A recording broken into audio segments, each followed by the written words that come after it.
Teresa DeJesus Cruz Rubio was supposed to walk into a room full of smiling faces. A surprise birthday party planned down to the last detail was waiting for her.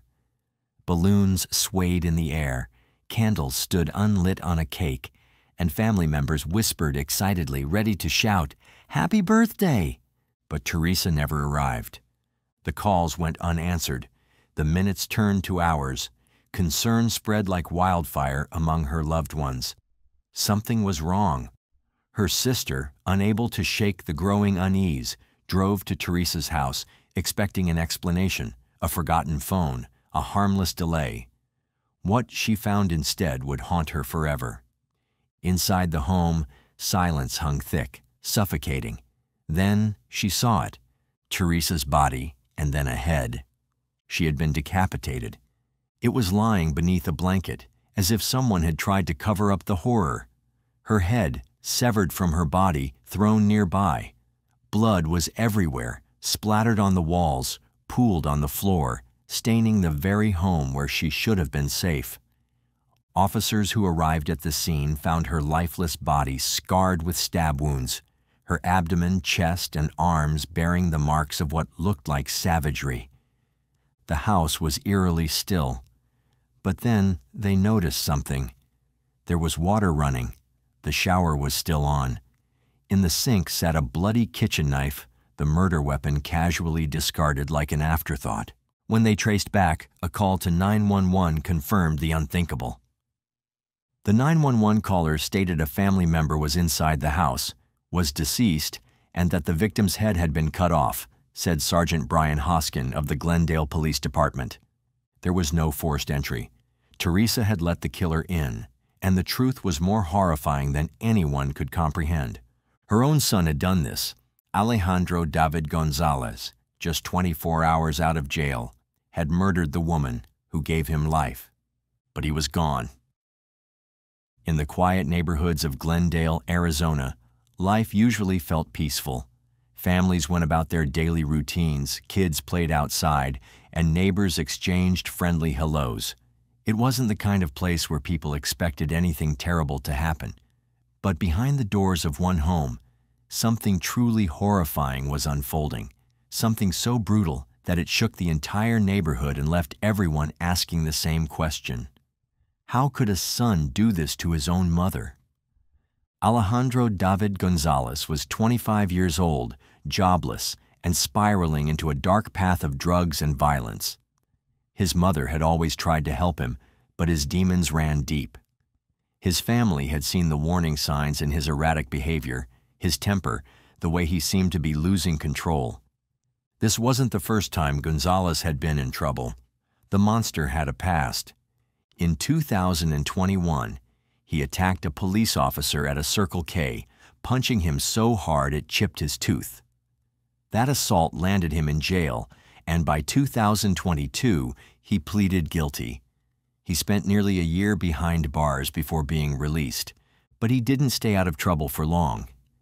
Days before his mother's murder, he was arrested for breaking a window at a Fry's Food gas station, a senseless act of destruction, another sign that something inside him was unraveling. Just a day before the murder, Alejandro David Gonzalez was walking out of jail, supposedly getting a second chance. On September 26, 2024, his mother, Teresa DeJesus Cruz Rubio, was the first person waiting for him. Like any mother, she hadn't given up on her son. She picked him up, took him for lunch, and brought him back home, probably hoping that this time things would be different. That maybe, just maybe, he'd turn his life around. She had no idea she was inviting a monster into her home.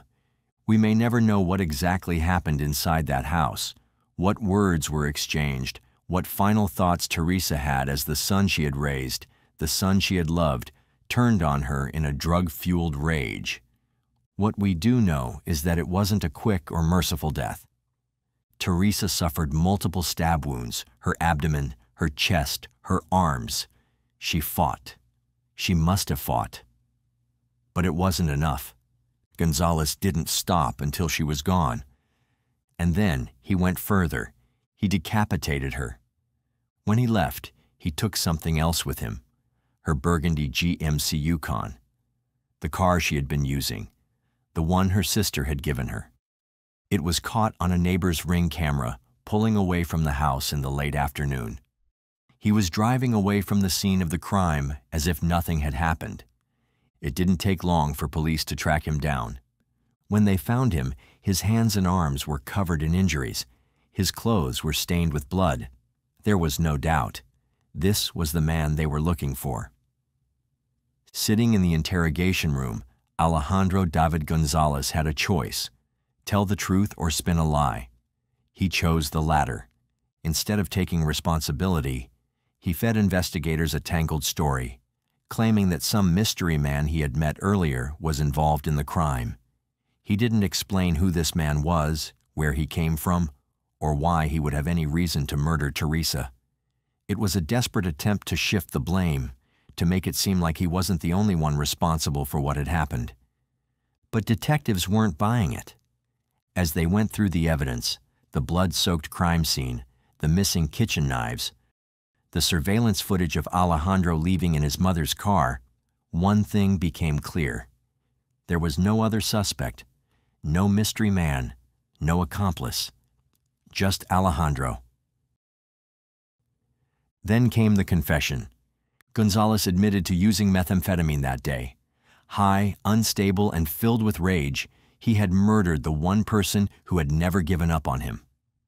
For days, her loved ones mourned, searching for answers to questions that could never be fully answered. But as they grieved, the wheels of justice were turning.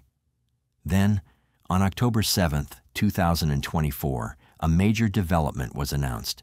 The Maricopa County Attorney's Office declared that a grand jury had officially indicted Alejandro David Gonzalez. It was no longer just a gruesome headline or a tragic loss for one family.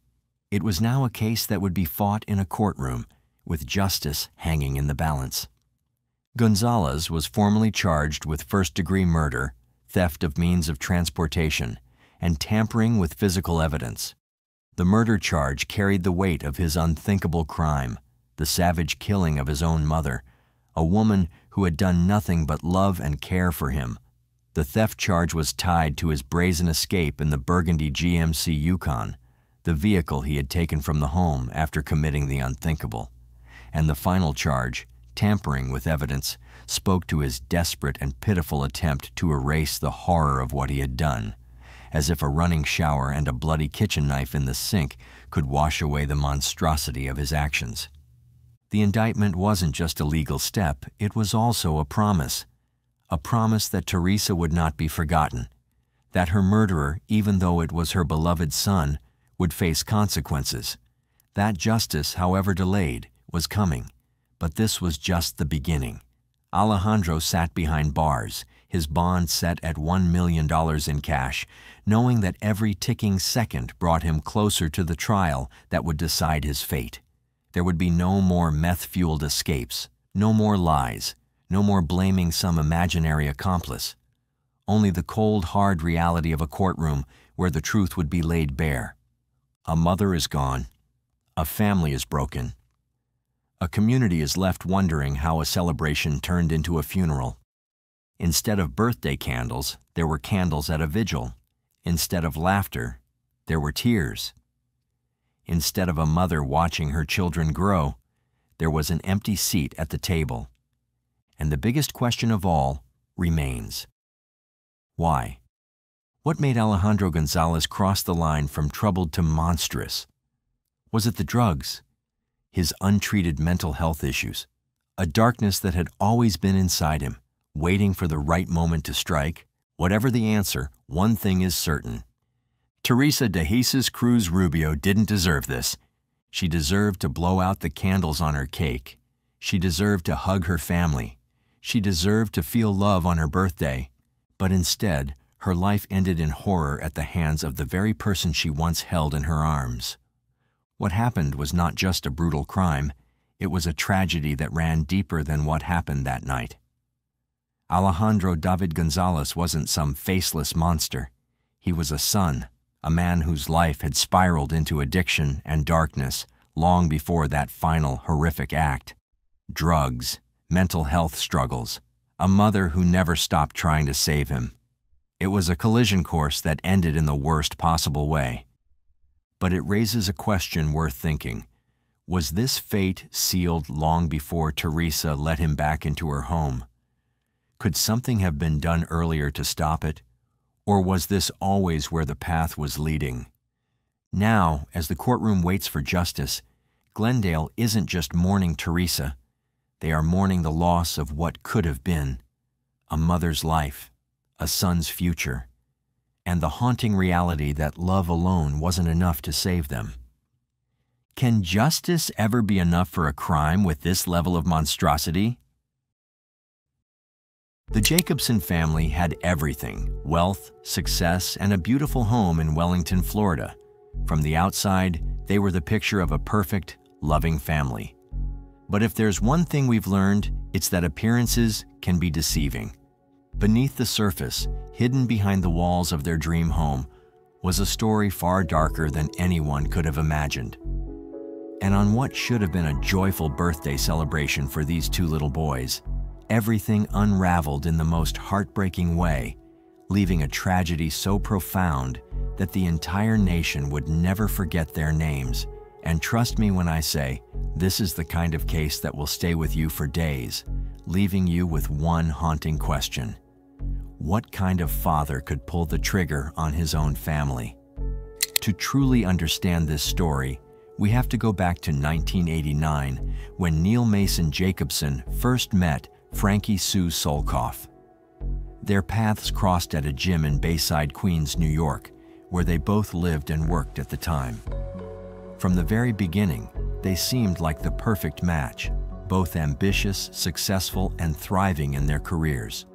Frankie was making a name for herself at the prestigious Lehman Brothers, a powerhouse in the financial world, while Neal had already built his own boutique firm on Long Island. They were young, driven, and on the path to what many would call the American dream. Those who knew them spoke highly of their relationship, describing it as one built on deep admiration and affection. Frankie was completely devoted to Neal, and in return, he was seen as the charismatic, kind-hearted man who had everything going for him. Within his family and social circle, he was often regarded as the golden boy, intelligent, charming, and seemingly unstoppable. He had a way of making things work, and to everyone around him, he and Frankie appeared to be the perfect couple. It wasn't long before they took the next step, getting married and settling into Neal's home in New Jersey. Their transition into married life was effortless. Neal continued to grow his career in mortgage banking, eventually launching his own mortgage brokerage firm, while Frankie remained dedicated to her work in finance. Together, they built a comfortable and fulfilling life, filled with shared passions and adventures. They were the kind of couple who did everything together: bicycling, scuba diving, weekend getaways to the countryside, creating memories that only strengthened their bond. From the outside looking in, they had it all. But despite their seemingly perfect marriage, there was one thing missing: children. They longed to start a family, but the journey to parenthood was not an easy one. For years, they faced the devastating reality of infertility, enduring the exhausting process of multiple fertility treatments, each one bringing a wave of hope and heartbreak. It was an emotional battle, but they refused to give up. Finally, after years of waiting and struggling, their prayers were answered in 2003 when they welcomed twin boys, Joshua and Eric. Already blessed with a comfortable life, Frankie and Neal were happier than they had ever imagined. Their family felt whole, and they were thriving in both their personal and professional lives. However, there was another lingering challenge: distance. Neal's parents, Harold and Goldie Jacobson, had moved from New Jersey to Florida in the year 2000, and while they enjoyed their new home, they deeply missed being close to their son and his growing family. They often voiced their frustration about the separation, wishing they could spend more time with their grandchildren. By 2005, life took an unexpected turn for the Jacobson family when Harold was diagnosed with cancer. His condition worsened quickly, making travel to New Jersey impossible. This became a breaking point for Neal. The thought of being so far from his father during such a critical time was unbearable. Without hesitation, he made a firm decision. He was moving his family to Florida to be closer to his parents. But even before the move, Neal had already started investing in Florida real estate. He had purchased a pre-construction investment condo in Lantana, and not long after, he bought another. Real estate became somewhat of an obsession for him, and soon he found himself purchasing a third pre-construction condo. He knew he was overextending financially, but the allure of the booming market kept him going. Frankie, on the other hand, was skeptical. She voiced her concerns, questioning the practicality of his growing investments. But Neal was determined, his mind was set, and nothing was going to change it. With his properties piling up in Florida, Neal began pushing Frankie to relocate. She was resistant, hesitant to leave behind the life they had built in New Jersey. She loved their home, their community, and the stability they had created. But as time passed, the financial strain of maintaining their New Jersey home became overwhelming. The mortgage was becoming too much to handle, and eventually Frankie reluctantly agreed to the move. The Jacobsons officially settled in Florida, eager to start a new chapter close to family. However, things did not go as planned. Neal had hoped to sell their New Jersey home before the move, but the market wasn't in his favor. With no other choice, he decided to list it for rent, hoping it would at least generate some income. But just 2 months after they arrived in Florida, tragedy struck. Harold Jacobson passed away. The loss of his father devastated Neal in ways he hadn't expected. He had uprooted his entire life to be closer to Harold, only to lose him so soon after arriving. The grief weighed heavily on him, and his mother, Goldie, later revealed that Neal had struggled with his mental health from a young age. She recalled that as a teenager, he had been diagnosed with obsessive-compulsive disorder, an issue that had plagued him for years. Doctors had noted that Neal had an overwhelming desire to be the perfect child, a pressure that had followed him into adulthood. As the years passed, his struggles with anxiety only grew, and soon, things took an even darker turn. The Great Recession hit Florida hard, and Neal, who worked as a mortgage broker, found himself in an increasingly difficult situation. The real estate market collapsed, and the once thriving business that had allowed him to invest so freely was now crumbling beneath him. The financial security he had worked so hard to build was slipping away, and as the weight of his losses grew heavier, so did the cracks in his once stable world. The Florida condos he had invested in before relocating were quickly turning into a financial nightmare. Burdened with subprime mortgages, their payments increased month after month, stretching his resources thin. At first, Neal had convinced himself that things would turn around. He had always been a problem solver, always found a way to make things work. But this time, no amount of determination could keep the walls from closing in. With little to no work coming in and 4 separate mortgages draining their finances, the pressure became unbearable. At first, Neal and Frankie tried to hold on, dipping into their savings to stay afloat. But as time passed, their financial situation only worsened. Bills piled up, debt collectors began calling, and the stress of trying to keep everything together was pushing Neal to his limits. Desperate for a solution, he started making risky financial decisions, one bad choice after another, each one digging them deeper into a hole.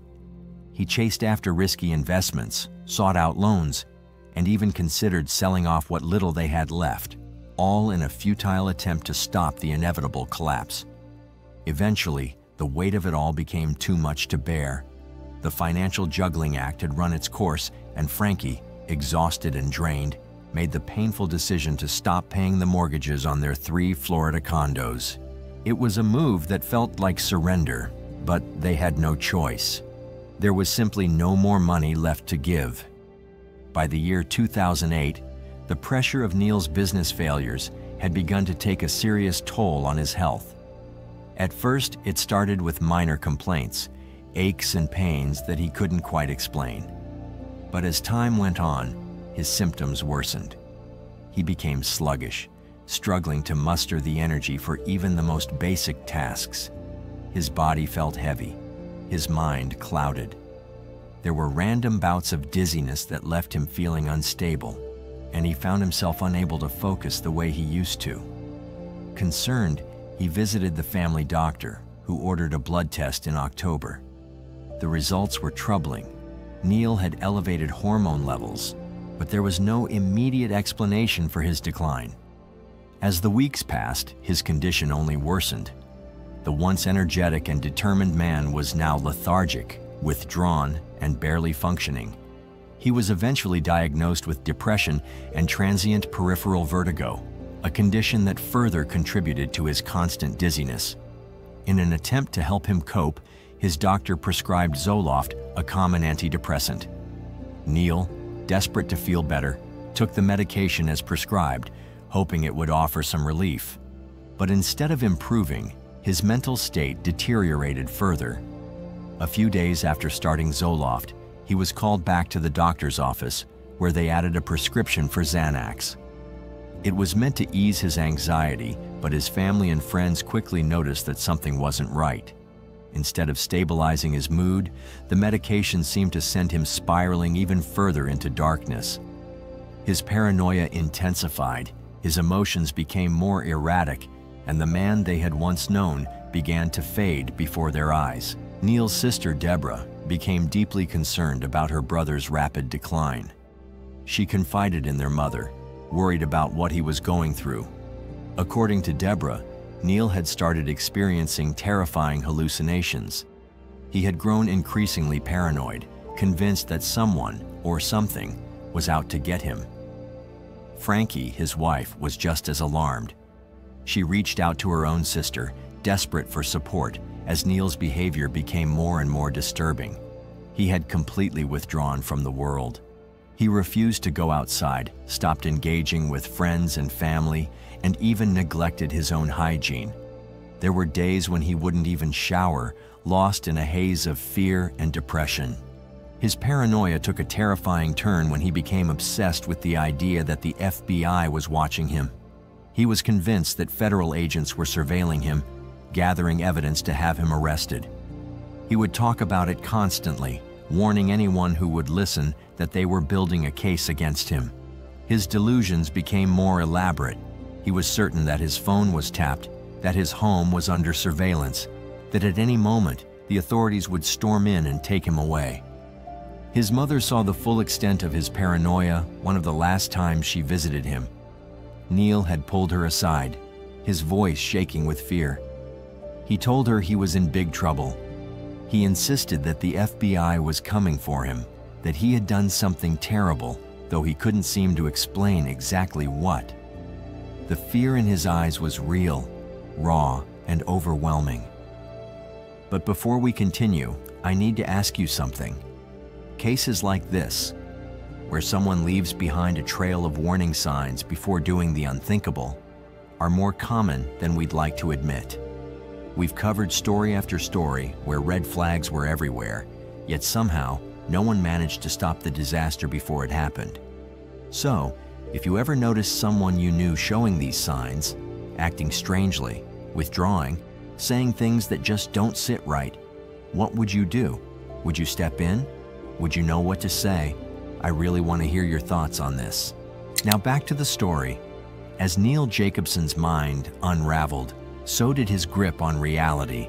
And on that fateful day, January 23, 2010, the darkness he had been wrestling with for months finally took over, and what happened next would shock everyone who had ever known him. That morning, Neal stood before his wardrobe, fumbling with the top shelf, his hands shaking as he retrieved a loaded gun. His wife, Frankie, still groggy from sleep, watched in confusion, not yet realizing the horror that was unfolding before her. Neal, with the gun in hand, stepped out of the wardrobe, his face hardening into something almost unrecognizable. Frankie's heart skipped a beat as the realization hit her. He wasn't holding the gun to defend himself. He was holding it with purpose. In an instant, panic took over. She leapt toward him, struggling desperately to wrest the weapon from his grasp. They tumbled to the floor, the fight a chaotic blur of screams, desperation, and tears. In the midst of the struggle, Neal, in a violent frenzy, struck Frankie, knocking out her front tooth and slicing her finger. Despite the brutality of it all, Frankie didn't give up. She fought with all her strength, but Neal was too much, overpowering her in his disturbed state. With cold detachment, he stood, reloaded the gun, and turned the weapon on her. 2 shots rang out, one after another, each striking her in the face, silencing her forever. But Neal's twisted path didn't end there. Covered in Frankie's blood, he reloaded the gun and made his way to his son Eric's room. Eric, who had been lying on his stomach in peaceful sleep, was the next victim in the nightmare that Neal had somehow constructed in his mind. 2 bullets tore through Eric's body, but against all odds, the boy survived the first 2 shots. But Neal was undeterred, his mind fixated on finishing what he had started. He grabbed a pillow and pressed it over Eric's face, ensuring his son wouldn't survive. 2 more shots, and Eric was gone. The house was eerily still now, as Neal moved toward the next room, where his youngest son, Joshua, was sleeping. Joshua, blissfully unaware of the carnage around him, lay curled in his sheets.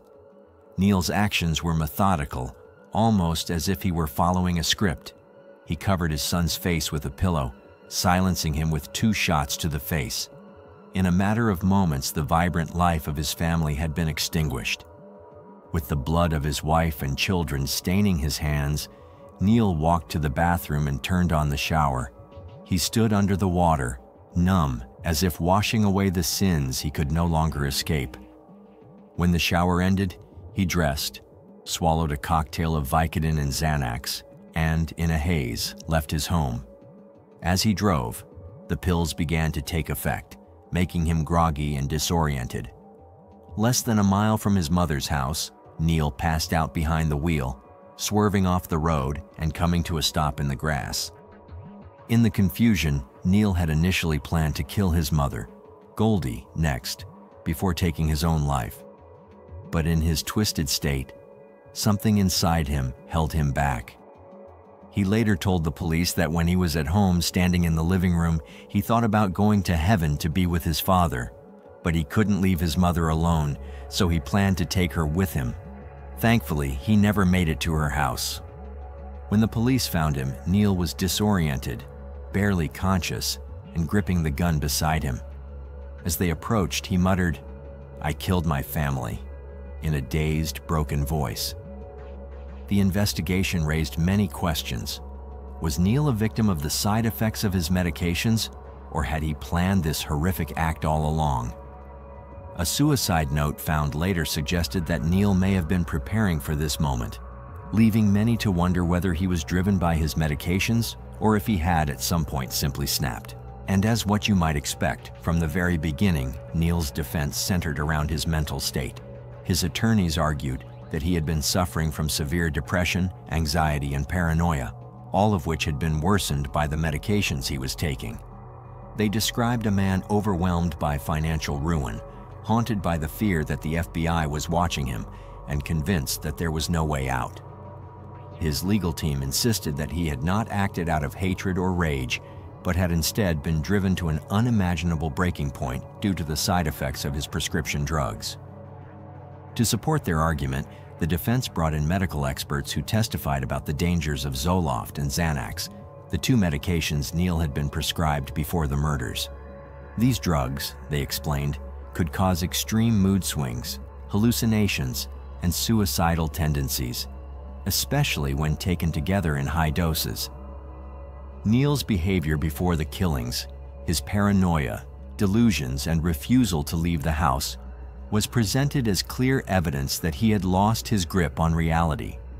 His lawyers pushed the narrative that Neal had been a loving father and husband, a man who had never shown any signs of violence before, making it hard to believe that he had killed his family intentionally.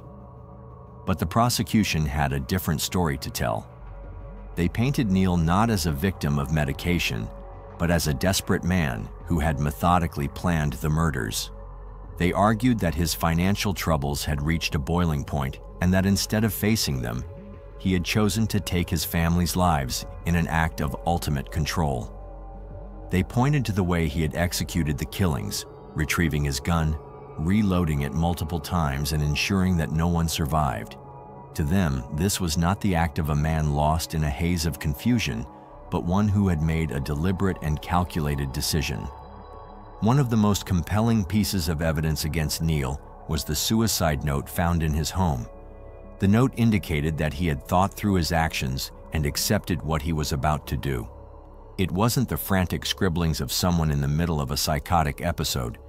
It was organized, reflective, and, in the prosecution's view, proof of premeditation. If he had truly been unaware of his actions, why would he have left behind such a message? The prosecution also called witnesses to testify about Neal's behavior leading up to the murders. His sister Deborah had noticed a dramatic shift in his personality. He had become increasingly paranoid, talking about the FBI coming to arrest him. His wife, Frankie, had confided in her sister that Neal was no longer the man she had married. He had stopped showering, refused to leave the house, and seemed trapped in his own mind. While the defense used these accounts to argue that Neal was suffering from a mental breakdown, the prosecution used them to show that there had been warning signs that should have led Neal to seek professional help instead of resorting to murder.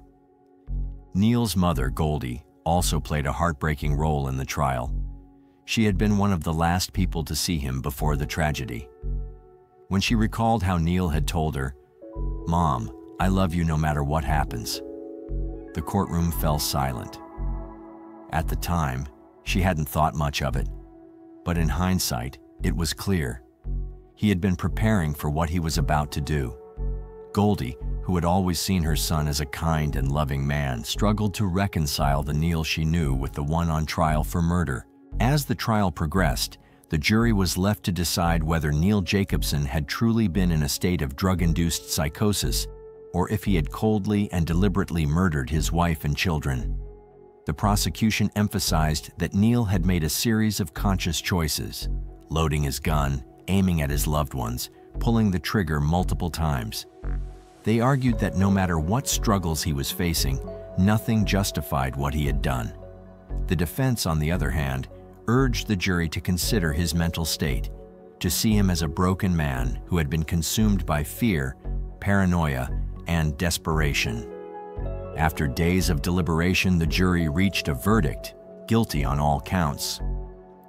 The judge, while acknowledging the tragedy of the situation, made it clear that no level of financial distress or mental illness excused the murder of innocent children and a devoted wife. Neal Jacobson was sentenced to life in prison without the possibility of parole. His fate was sealed, and the courtroom was filled with an overwhelming sense of loss. Victor and Tiffany, Neal Jacobson reached a plea deal with the state. He changed his plea of not guilty to guilty of 3 counts of first-degree murder. Now, after killing his family, he tried to kill himself, in fact, even leaving behind a suicide note detailing why he did it. He said the reason was the family's mounting financial situation. Now he's going to spend the rest of his life behind bars. Neal Jacobson answered to the judge in this Palm Beach County courtroom today, admitting that he shot his wife Frankie and then shot their twin 7-year-old sons while they were asleep in their Wellington home back in 2010. But when it was the family's turn to speak in court, Neal held his head and never looked up. There's not a day that goes by that I don't hear my sister saying, "Good morning, Sherry. Good morning, Sherry. What are you doing today? What'd you eat for breakfast today?" It's not going to be a Robin. How are you? Even after the trial ended, many questions remained. Could this tragedy have been prevented if Neal had received different treatment? Were the medications to blame? Or was he simply a man who refused to face his failures? No one could say for certain. What was undeniable, however, was that a mother and 2 young boys had lost their lives in the most horrific way possible, and nothing could ever undo that. Now I want to hear your thoughts. What do you think drove Neal Jacobson to do something so unthinkable? Was it the weight of his financial struggles, the side effects of his medication, or something much deeper? Drop your thoughts below. I'm really curious to hear what you think. These two little boys were the perfect example of how sometimes the real danger isn't lurking outside, it's sitting right across the dinner table. On the night of November 26, 2001, a quiet evening in Cantonment, Florida, erupted into chaos. A frantic 911 call sent firefighters racing to a home engulfed in flames. First responders rushed in, expecting to find a tragic accident, maybe even a desperate attempt at escape gone wrong. But as they made their way inside, what they discovered was far worse than a fire. Lying motionless on the living room floor was 40-year-old Terry King. His body was twisted unnaturally, his head bashed in with such force that his skull was shattered beyond recognition. The fire, now clearly an afterthought, had been set to cover up something much darker. Terry hadn't died in the flames. Instead, he had been murdered in cold blood. But as investigators processed the gruesome scene, they quickly realized something even more disturbing. Terry's two sons, 13-year-old Derek and 12-year-old Alex, were nowhere to be found. At first, the situation seemed like an unspeakable tragedy. A father dead, his children possibly kidnapped or even worse, trapped inside the burning house. But the truth that unfolded over the next few hours was something no one could have expected. When authorities located Derek and Alex nearby, the boys didn't run. They didn't cry. They didn't even hesitate. Instead, they calmly confessed. They had taken a baseball bat, crept into their father's room while he slept, and repeatedly beat him until his skull caved in. And then, as if that wasn't horrifying enough, they set the house on fire in an attempt to erase their crime. At first, their reasoning seemed simple. They claimed their father was too strict, that his punishments were too harsh. Spankings, rules, a home with too many restrictions. That was why they did it, they said. But something about their confession felt off. Their words were rehearsed, their emotions strangely absent. And then, just as quickly as they had admitted to the crime, they changed their story. Now, they said they weren't acting alone. A new name surfaced, 40-year-old Ricky Chavez, a local man who had been a family friend.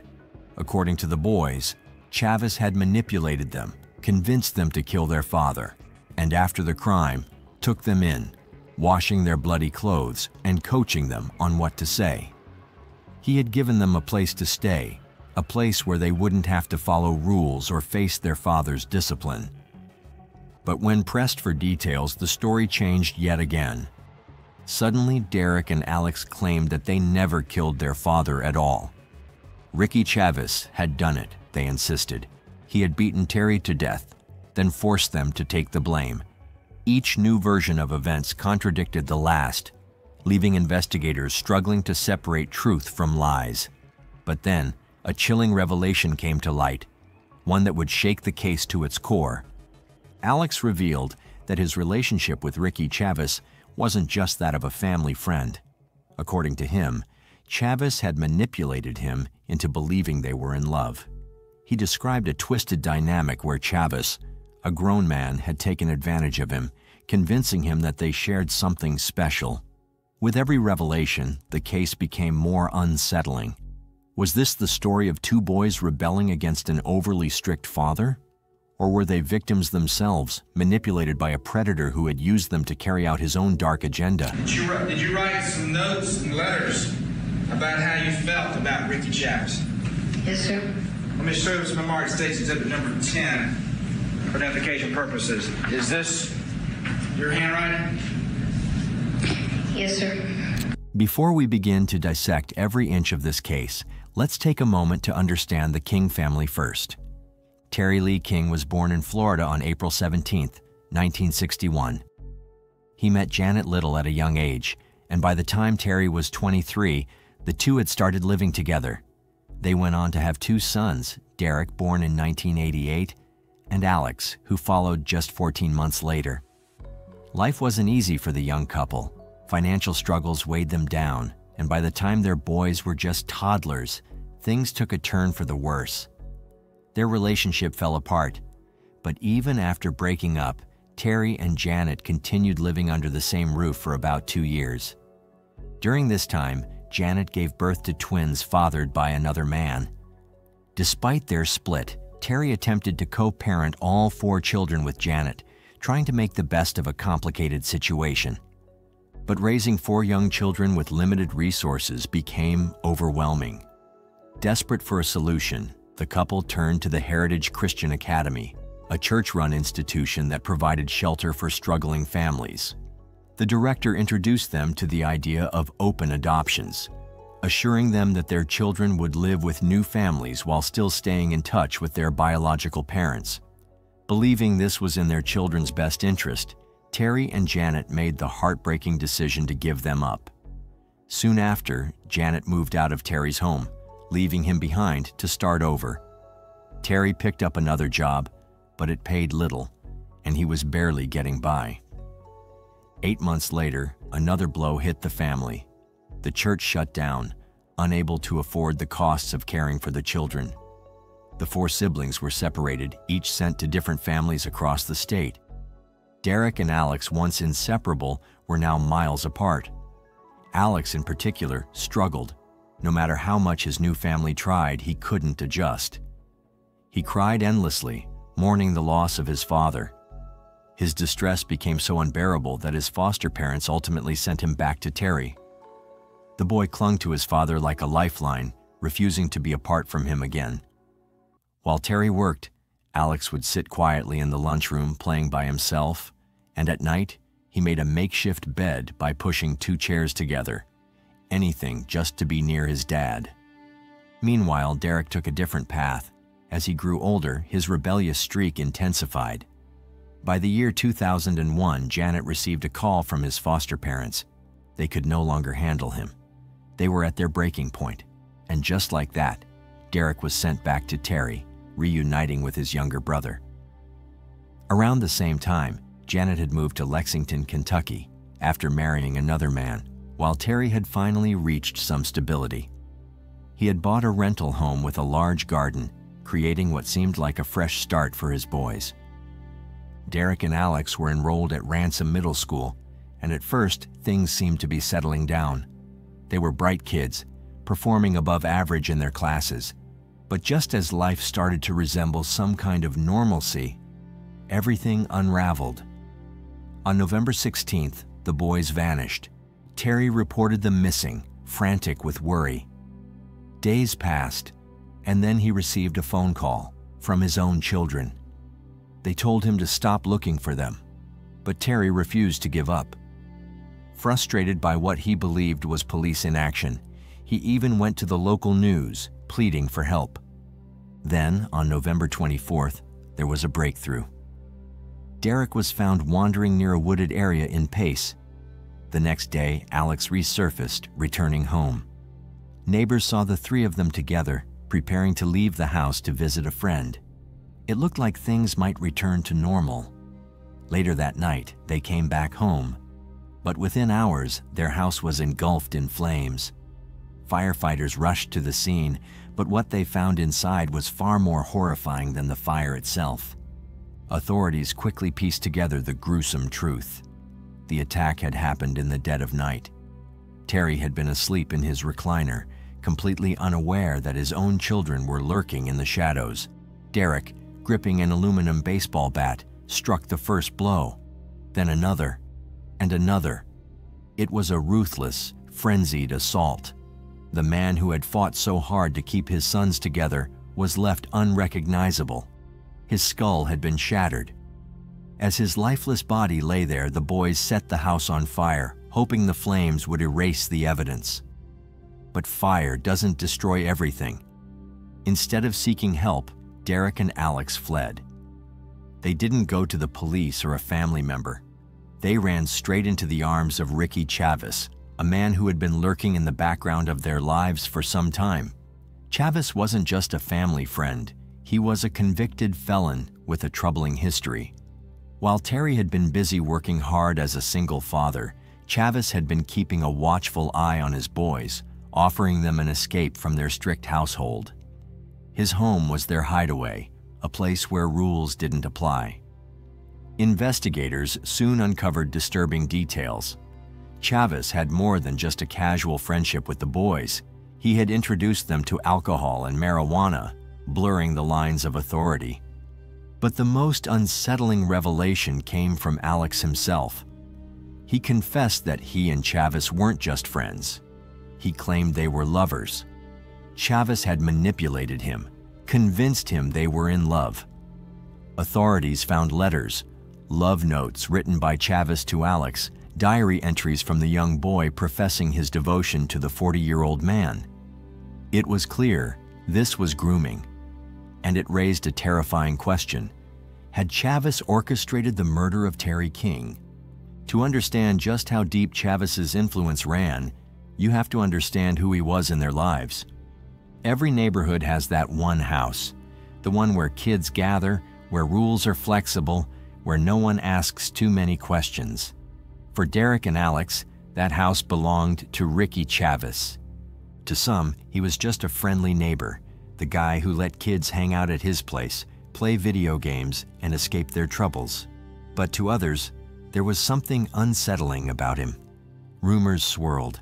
Over the years, multiple minors had come forward with allegations of inappropriate relationships with Chavez. Yet, somehow, nothing ever stuck. As a father juggling work and raising 2 kids, Terry King had no idea about Chavez's past when he first allowed his sons to spend time there. As a struggling single father, he saw it as a blessing, someone willing to watch over Derek and Alex when he was working long hours. But the relationship between Chavez and the boys became too close. Prosecutors had a tangled case on their hands. 2 minors accused of patricide, a felon with suspicious ties to them, and a defense riddled with inconsistencies in statements of 2 young, angry boys. Alex took the stand first, his testimony retelling a horrific tale. On the night of the murder, he claimed, Chavez had sneaked into the house while Terry was asleep. The brothers had been woken and led outside, told to wait in the car while Chavez carried out the evils that he had kept hidden all these years. It wasn't until they reached Chavez's home that he revealed the truth. Terry, their father, was dead. The crime, he insisted, had been for them. The alternative, he allegedly warned, was far worse. Terry would have never allowed them to live with Chavez, even if it meant taking their lives himself. As the jury absorbed the disturbing details, Derek King supported his brother's version of events, though his emotions overwhelmed him. He spoke of how Chavez had promised them a better life, a life where they would be free, taken care of, and given everything they wanted. Yet, as he tried to put into words the gravity of what had happened, his composure shattered, which revealed the confusion of a child caught in the midst of something far beyond his understanding. With the prosecution's case laid out, the defense turned its attention to one crucial element: the confession. When the boys had first been arrested, they had admitted to the crime, offering chilling descriptions of their father's final moments. The defense seized upon this and argued that their detailed account clearly showed they had been present during the attack, not waiting outside in Chavez's car as they now claimed. The jury deliberated, reaching a decision in a short time. However, the verdict was sealed, its contents hidden until the conclusion of the second trial, the one in which Alex and Derek King, still barely more than children, would stand accused of the same crime. As the trial of the King brothers commenced, the 2 young defendants now sat in the courtroom in their best clothes, no longer just witnesses but accused murderers. The prosecution put forth an argument backed by tangible evidence that Alex had harbored a deep resentment toward his father and had convinced his younger brother to act. The motive, they argued, lay in Alex's infatuation with Chavez, a man who had fed him fantasies of love and freedom from his evil father. This was backed by the letters that were found at the scene, one of which read something like this: "My life used to be cloudy before I made friends with Rick. My ultimate goal in life now is what his is. It is about sharing your life with someone else's. Before I met Rick, I was straight, but now I am gay." Unlike before, Derek did not testify, but Alex once again took the stand. The court listened as the prosecution introduced the deeply unsettling letters written by the boy, in which he described how Chavez had changed him, how he no longer saw himself as straight, how his ultimate goal in life was to be with the older man. These letters, the prosecution argued, showed the dangerous and strong influence Chavez had over Alex, an influence firm enough to push him toward murder. The defense, however, turned the focus back to Chavez. They painted him as a manipulative predator who had lured the boys into his grasp, exploiting their troubled home life and preying on their vulnerabilities. He had given them gifts, let them indulge in forbidden pleasures, and most importantly, convinced them that Terry King was the enemy. To Alex and Derek, he had been the savior they thought they needed, until they were left alone to take the fall. The jury weighed the conflicting narratives carefully. Were these two boys, still so childlike in their behavior, truly capable of such a heinous crime on their own? Or had they been merely pawns in a far darker game? The final answer came swiftly. In just 5 hours, the verdict was in. Alex and Derek King were found guilty.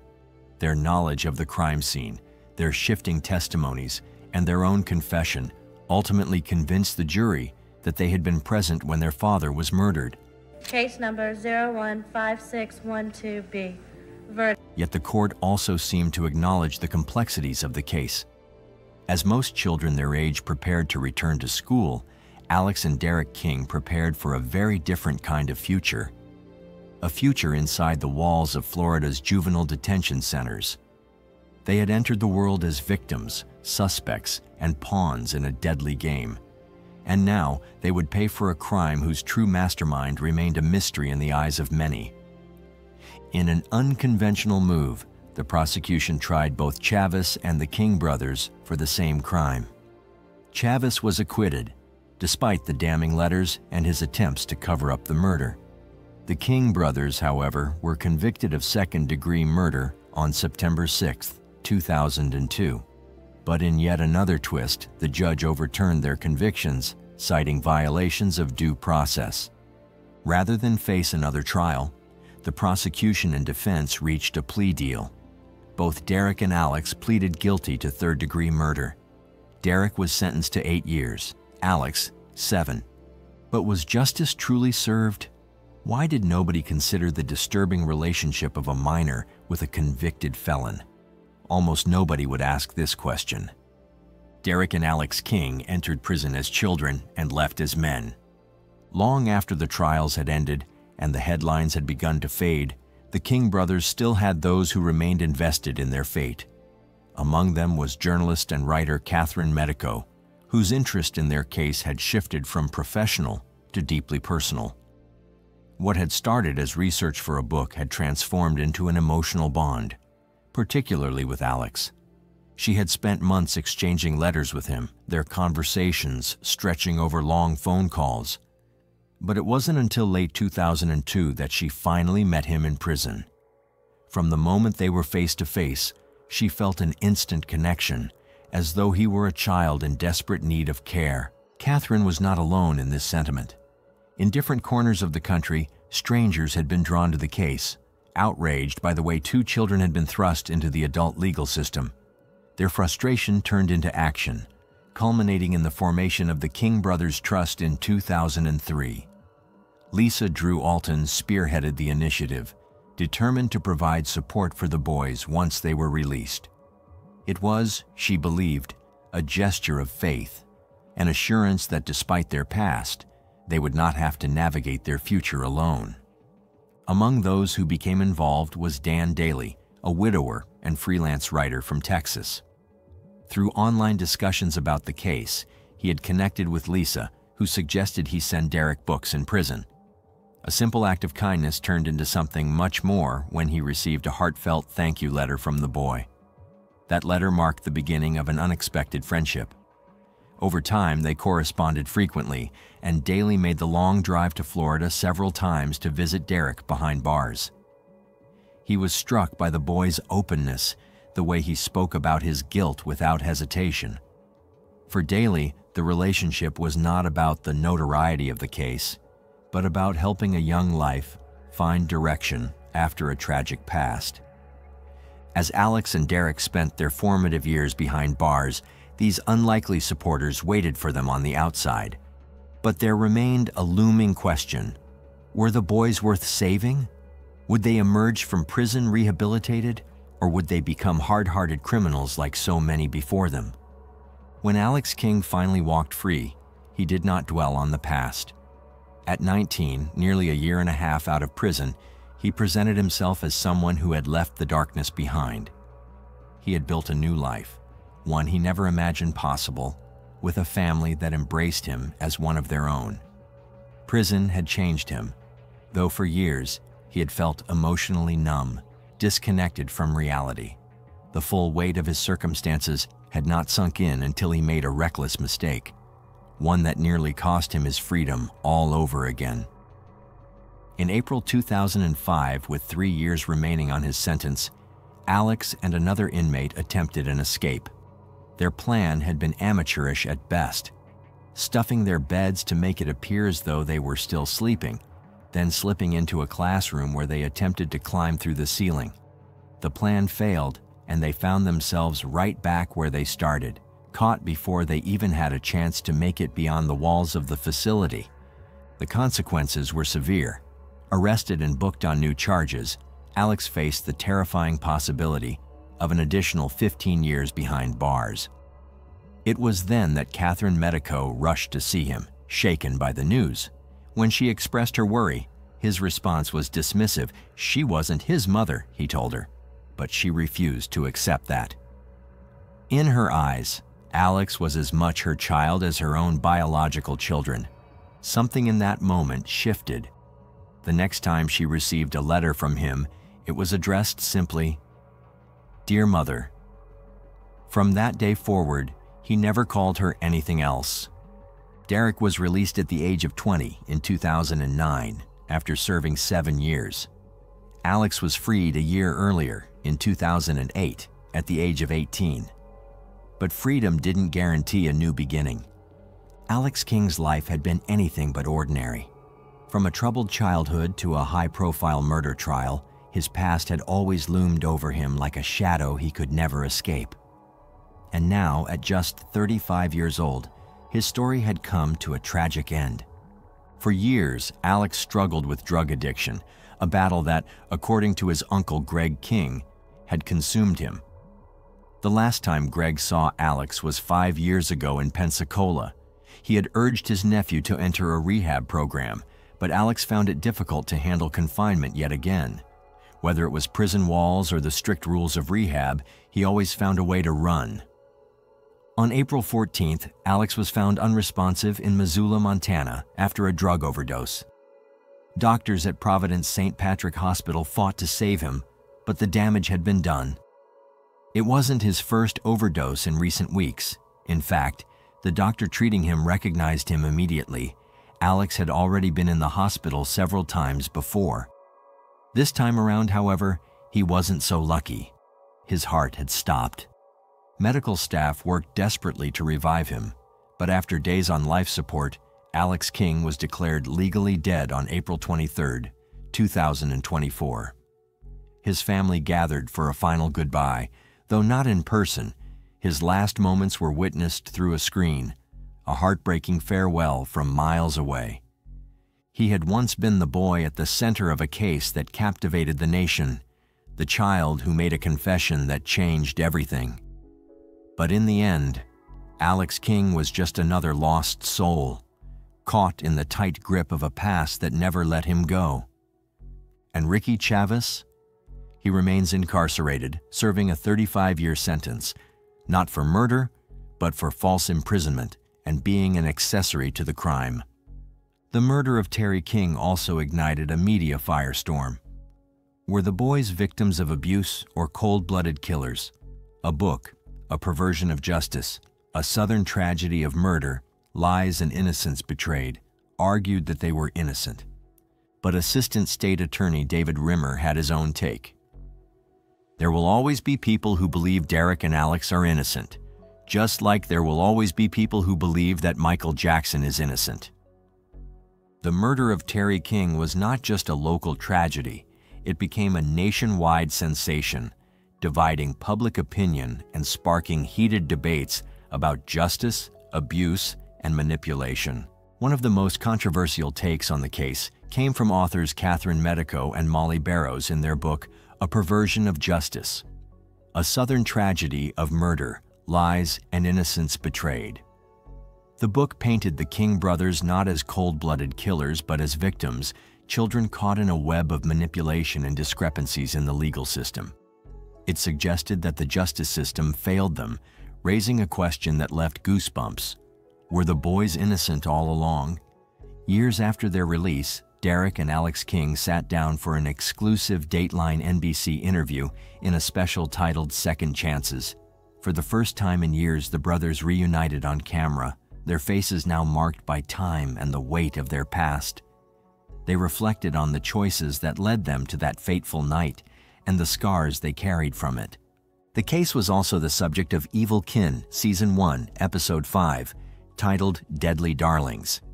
The episode delved deep into the chilling bond between the King brothers and the sinister influence of Ricky Chavez. The legal battle that followed was examined in American Justice Season 12, Episode 21, Blood Brothers, the Derek and Alex King case. It presented the twists and turns of the trial, leaving audiences to decide, were these boys monsters or merely pawns in a much larger, darker game? Even decades later, the story of Terry King's murder remains as unsettling as ever. Some still believe justice was served, while others insist that the full truth has yet to be uncovered. What do you think should have happened? I've never hurt my wife. I've never hurt her. This man would go on to do things so horrific, most people can't even begin to imagine. But here's what he won't tell you. Josh Powell wasn't just a bitter husband. He was a monster. She has a very low self-esteem because of severe emotional abuse as a child, and I've had to try to help her get through that. What happened to Susan Powell is still a mystery to this day. In December 2009, she vanished without a trace from her home in West Valley City, Utah. No calls, no messages, just gone. And the only person who had an explanation was her husband, Josh Powell. His story starts long before Susan ever met him, and from the very beginning there were warning signs. Josh was born on January 20th, 1976, in Puyallup, Washington, to Stephen and Teresa Powell. He had 4 siblings, Michael, John, Jennifer, and Alina. But life in the Powell household was anything but normal. His father, Stephen, was controlling and inappropriate, creating a toxic environment for his children. According to divorce records, Stephen openly shared explicit content with his sons and refused to set boundaries. Josh grew up in a home where nothing felt off limits. Even adult content would play in front of the kids, and it showed in his behavior. As a teenager, he once killed his sister's pet gerbils out of anger. Another time, he held a knife to his mother's throat during an argument. And when things didn't go his way, he threatened to kill himself. In the year 2000, Josh met Susan Cox at a church dinner. She was kind, hardworking, and full of life. Within a year, they were married. But Susan had no idea what she was walking into. For a while, they lived with Josh's father, Stephen, in Washington, and that's when things got deeply disturbing. Stephen became obsessed with Susan. He followed her around with a camcorder, used a small mirror to spy on her while she used the bathroom, stole underwear from her laundry, read her journals, and posted love songs online under a pseudonym. One day he finally confessed his feelings to Susan. The entire conversation, including the rejection in Susan's horrified voice, was accidentally recorded on his own camcorder. That was the final straw. Josh and Susan packed up and moved to Utah, hoping to put Stephen behind them. For a while, things seemed to settle down. Josh and Susan had 2 sons, Charlie and Braden. They moved to West Valley City, Utah, hoping for a fresh start. But behind the scenes, Susan's life was becoming more and more suffocating. Susan's friends could see how miserable she was. She told them Josh barely showed her any affection. It was like he was keeping her at arm's length, shutting her out completely. By the summer of 2008, things had hit rock bottom. Josh and Susan were constantly arguing, sometimes in front of their kids. He had become more controlling than ever, making all the decisions and leaving Susan feeling trapped.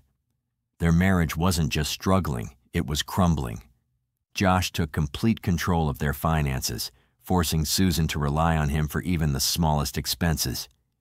He cut back on grocery money, refused to buy her new clothes, and even made her account for every dollar she spent. While Josh kept their bank accounts under lock and key, he had no problem spending on himself. He wasted thousands while Susan struggled to afford basic necessities. Then there was the car. They had 2 vehicles, but Josh insisted that the family car was his to use. Instead of letting Susan drive to work, he forced her to ride a bike, no matter the weather, no matter how exhausted she was. He also began pulling away from their shared faith. The couple had been active members of the Church of Jesus Christ of Latter-day Saints, but as time went on, Josh refused to go with Susan and the boys. He mocked her for believing, made excuses to skip services, and discouraged her from participating. But the worst betrayal was that he refused to cut ties with his father. Even though Susan had made it clear that Stephen was dangerous, disgusting, and not someone she wanted near their family. But Josh didn't care. He continued talking to his father, ignoring Susan's fears, and even let their young sons have contact with him. By 2007, Josh had racked up over $200,000 in debt. The financial stress added to their marital problems, and Susan knew things were spiraling. So she started documenting everything. In 2008, she recorded a video showing damage in their home that she blamed on Josh. That same year, she wrote a secret will, where she chillingly stated, "If I die, it may not be an accident, even if it looks like one." And just a year later, she would vanish without a trace. Then her oldest kid would refuse to talk about her. Charlie, has anybody talked to you about your mom? No? I not know where she is. She got lost somewhere. She got lost somewhere? Tell me about your mom getting lost. I don't know where she got lost. I didn't see where she got lost. You didn't see where she got lost? Where was the last place you did see her? John knows. John does? Yeah, especially he one about uncles that lives with my family. He lives with your family? And he knows what? And he went where Susan went. He did? And where, do you know where Susan went? No, John does. We can't talk about Susan or camping. I always keep things as secrets. On Sunday, December 6, 2009, everything seemed normal, at least on the surface. That morning, Susan, Charlie, and Braden attended church as they always did. Susan was her usual self, chatting with friends and tending to her boys. Nothing seemed off. After church, a neighbor dropped by for a visit, spending some time with the family before leaving. No one could have guessed that this would be the last time anyone would ever see Susan again. The next morning, December 7th, everything immediately felt wrong. Susan didn't show up to work. She hadn't called in sick, hadn't mentioned taking the day off. Nothing. Meanwhile, the boys' nanny noticed that Josh never dropped them off, which was completely out of character. Concerned, she tried reaching the family, but no one picked up. As the hours passed with no word from either Susan or Josh, worry turned into fear. Josh's mother, Teresa, and his estranged sister, Jennifer Graves, heard about the situation and rushed to the house. When they arrived, they found the doors locked, the curtains drawn, and no sign of anyone inside. The eerie silence only made things worse. They knocked. They called. Nothing. Now, in full panic mode, they contacted the police. Officers arrived and broke into the home, fearing the family might have suffered from carbon monoxide poisoning or some other emergency. What they found inside was unsettling. The house was empty, but something was off. Susan's purse, wallet, and identification were still there, sitting untouched. Her cell phone was later found inside the family's only vehicle, a Chrysler Town and Country minivan that Josh had been using. It had been turned off. There was no sign of struggle, but something caught the officers' attention immediately. 2 box fans were positioned in the living room, blowing air directly at a damp patch on the couch. It was an odd detail, one that didn't sit right. Hours later, around 5 p.m., Josh finally returned home with Charlie and Braden. Police wasted no time in bringing him in for questioning. His explanation was bizarre. He claimed that after midnight, in the early hours of December 7, he had taken his 2 young sons, ages 4 and 2, on a last-minute camping trip. The destination was oddly the Pony Express Trail in western Utah, a remote area with nothing but snow and freezing temperatures. He said Susan had stayed behind, sleeping at home. His story made no sense. Who takes their toddlers on an impromptu camping trip in below-freezing temperatures in the middle of the night, especially when there's work and daycare in just a few hours?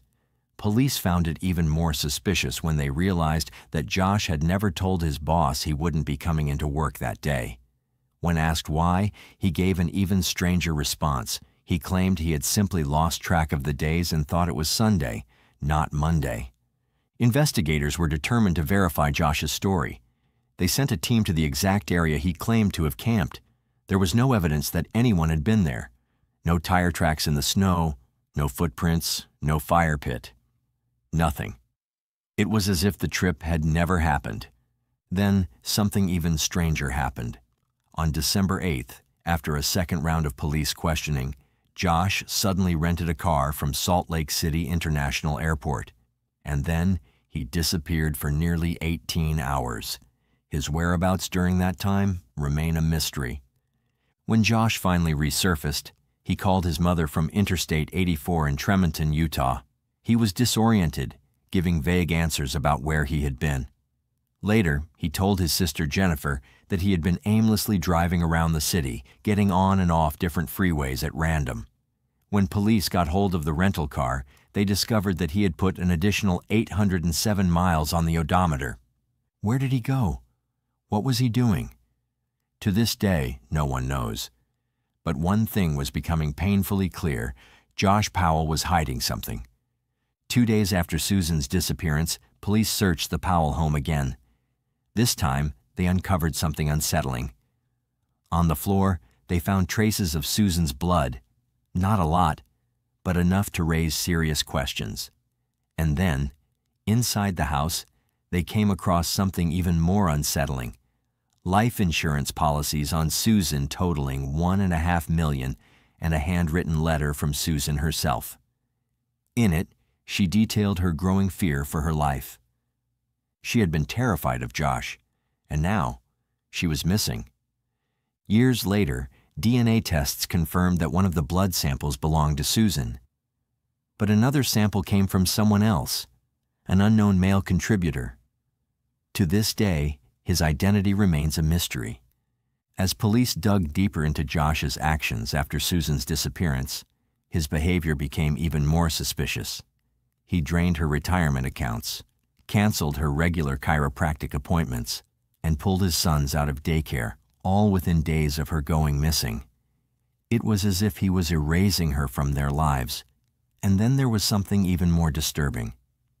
Josh had talked to coworkers before about how to dispose of a body in an abandoned mine shaft. At the time, people brushed it off as an odd, offhand comment. Now, it didn't seem so random. While investigators tried to piece together what had happened to Susan, they turned to the only other people who were with Josh that night were his sons. 4-year-old Charlie was questioned, and to everyone's surprise, he confirmed the camping trip had happened. But there was one major difference in his version of events. He said his mother had gone with them. According to him, Susan had been in the car that night, but she never came back. Weeks later, a teacher noticed Charlie making an alarming statement. He said his mother was dead. No details, no explanation, just a flat statement, as if it were something he had accepted. Then, Susan's parents, Chuck and Judy Cox, shared another disturbing discovery. At daycare, Charlie's younger brother Braden had drawn a picture of a van. When asked about it, he pointed at the back of the car and said, "Mommy was in the trunk." At this point, police were growing increasingly convinced that Josh knew exactly what had happened to Susan. They planned to bring him in for further questioning and subpoenaed all footage, both aired and unaired, of Josh's interviews with local news stations. But Josh had no interest in cooperating. On December 14, he lawyered up. Over the next few days, he became more distant and unresponsive with authorities. Then, just before Christmas, he packed up his sons and left Utah, heading back to Puyallup, Washington, to stay with his father, Stephen Powell. By December 24th, police officially labeled him a person of interest. But the horrors were not over. Not yet. In 2010, Josh Powell moved into his father's home in Puyallup, Washington, bringing his two young sons, Charlie and Braden, with him.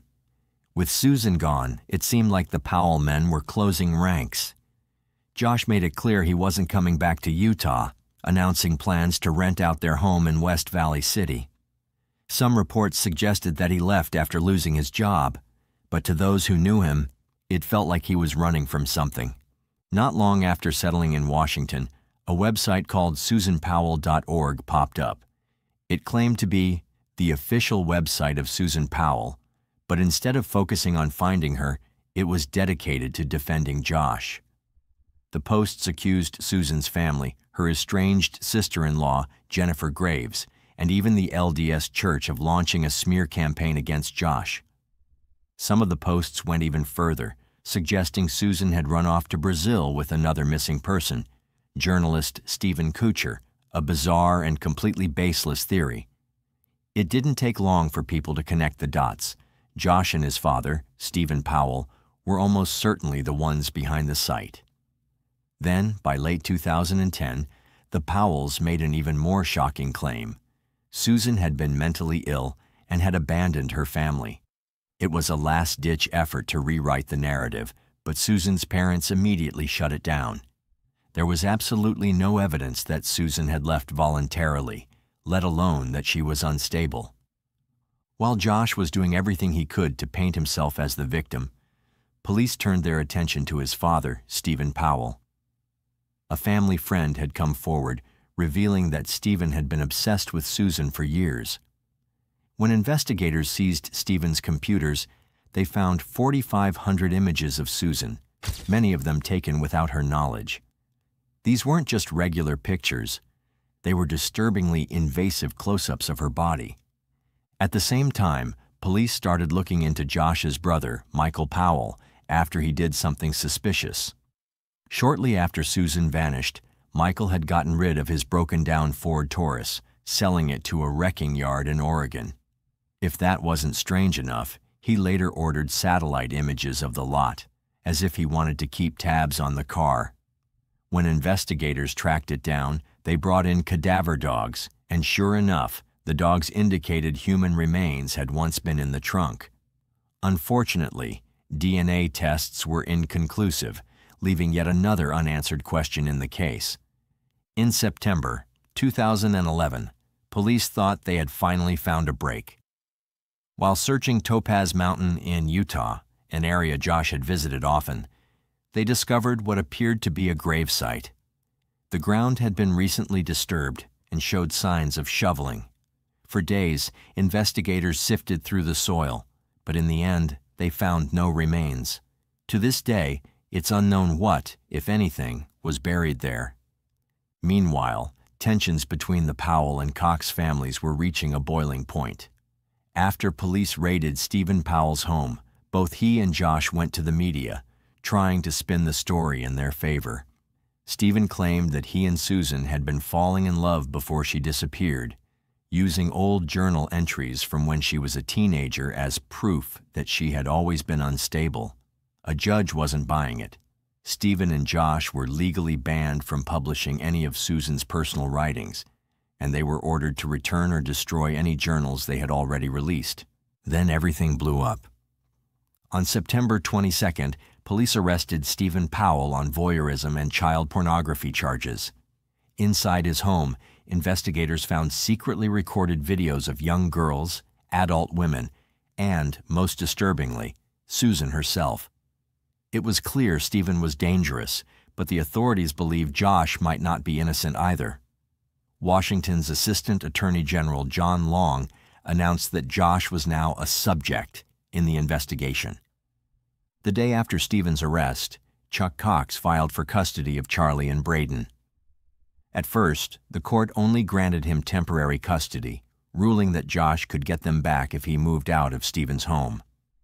Josh rented a house in South Hill, Washington, making it look like he was complying, but authorities later alleged that he never actually moved in.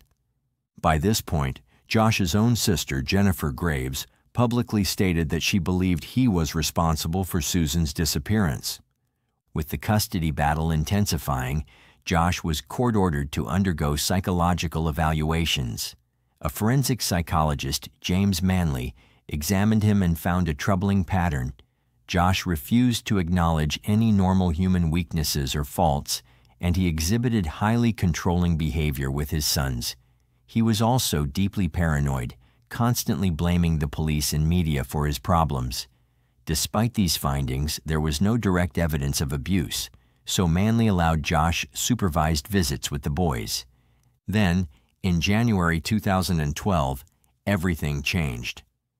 While reviewing computers seized from Josh's home, police found about 400 disturbing images of simulated child pornography, bestiality, and incest. The images had been cached from a previous owner, but Josh had viewed them. Though they weren't illegal, the psychologist handling his case was deeply concerned. Josh was ordered to undergo a full psychosexual evaluation and a polygraph test. With the walls closing in, Josh Powell was getting desperate, and soon he would commit one of the most horrific acts imaginable. On February 5, 2012, social worker Elizabeth Griffin Hall pulled up to Josh Powell's house in South Hill, Washington, for what was supposed to be a routine supervised visit between him and his two little boys, Charlie and Braden. The court had ordered these visits to be monitored for the children's safety, so Hall was there to make sure everything went smoothly. But the moment she arrived, something felt off. As soon as the boys got to the front door, Josh yanked them inside and slammed it shut right in Hall's face. She barely had time to react before she heard the deadbolt click. She pounded on the door, shouting for him to open it, but he didn't answer. Panicked, she pulled out her phone and called 911. Her voice shook as she told the dispatcher what had just happened, that she was supposed to be supervising the visit, that Josh had locked her out, and that she feared for the boys. She begged them to send help fast. And then a deafening explosion ripped through the house, the force of it knocking Hall back. Within seconds, flames erupted, swallowing the home in thick black smoke. The heat was intense, searing the air around her as she stood frozen in horror. Neighbors came running, some screaming, some already on the phone with emergency services. But it was too late. The fire spread too fast. There was no way anyone inside could make it out alive. Investigators later confirmed what they had suspected all along. Josh had planned this. It wasn't some accident, not some tragic gas leak. He had soaked the house in gasoline, lighting it up like a death trap. The official cause of death for Charlie and Braden was carbon monoxide poisoning. But the truth was even more gruesome. Josh had attacked them with a hatchet before the fire even started. The day before, he had emptied his bank account, donated the boys' toys to charity, and sent out final emails to family and friends, cold, emotionless goodbyes. Charlie and Braden were buried next to the mother they never got to see again. But their family's fight was far from over. A year after Josh Powell took the lives of his 2 young sons and himself, his brother Michael followed a similarly tragic path. On February 11, 2013, Michael jumped from the roof of a parking garage in Minneapolis, ending his own life. His suicide raised even more suspicion. In 2012, police had repeatedly questioned him about his abandoned Ford Taurus, which had been discovered at an Oregon wrecking yard. When asked why he left it there, he had been evasive, refusing to give clear answers. Investigators later revealed that they believed both Josh and Michael had been involved in Susan's murder. Despite years of searching, Susan's case remained open, but with little hope of resolution. By May 21, 2013, West Valley City Police officially closed the active investigation into her disappearance. That same year, James Manley, the psychologist who had evaluated Josh for the state of Washington, admitted he had always suspected Josh had something to do with Susan's disappearance. However, those suspicions had never made it into his official report. His job was simply to assess Josh's parenting, not to investigate a crime. The battle over Susan's estate stretched on for years. In March 2015, Susan's father, Chuck Cox, finally won a lengthy legal fight against Teresa and Alina Powell, who had tried to have Susan declared legally dead so they could collect life insurance. Cox, however, gained full control of the estate. And then a surprising revelation emerged. In 2019, Salt Lake City radio station KSL, which had produced a deep-dive podcast on Susan's case called Cold, reported that the disturbing pornography discovered by West Valley City Police, the images that had played a role in Josh losing custody of his sons, hadn't even belonged to him. In fact, they weren't even found on his computer. The images had been on a second-hand computer that Susan had purchased from fellow members of her LDS church congregation. The previous owners had been the ones to view the material. But by the time this information came out, it was too late to change anything. The damage had already been done. There was still one last desperate effort to find Susan's remains. In early 2022, a crew led by Diesel Brothers TV personality Dave Sparks took on the challenge of searching a remote mine shaft in the Utah desert, hoping to finally bring Susan home. They uncovered rib bones, what appeared to be human vertebrae, scraps of clothing that was evidence that someone had died there.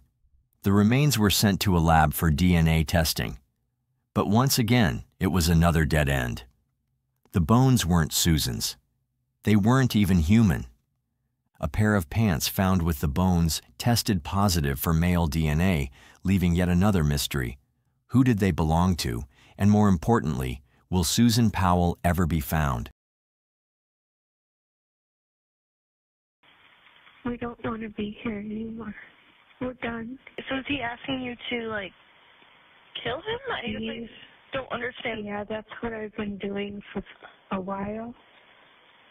And I can't get him to stop breathing. He is going to be 18 tomorrow, but he didn't want to turn 18. This boy never got the chance to turn 18 because his own mother made sure of that. Just hours before he was supposed to step into adulthood, she picked up the phone and called 911.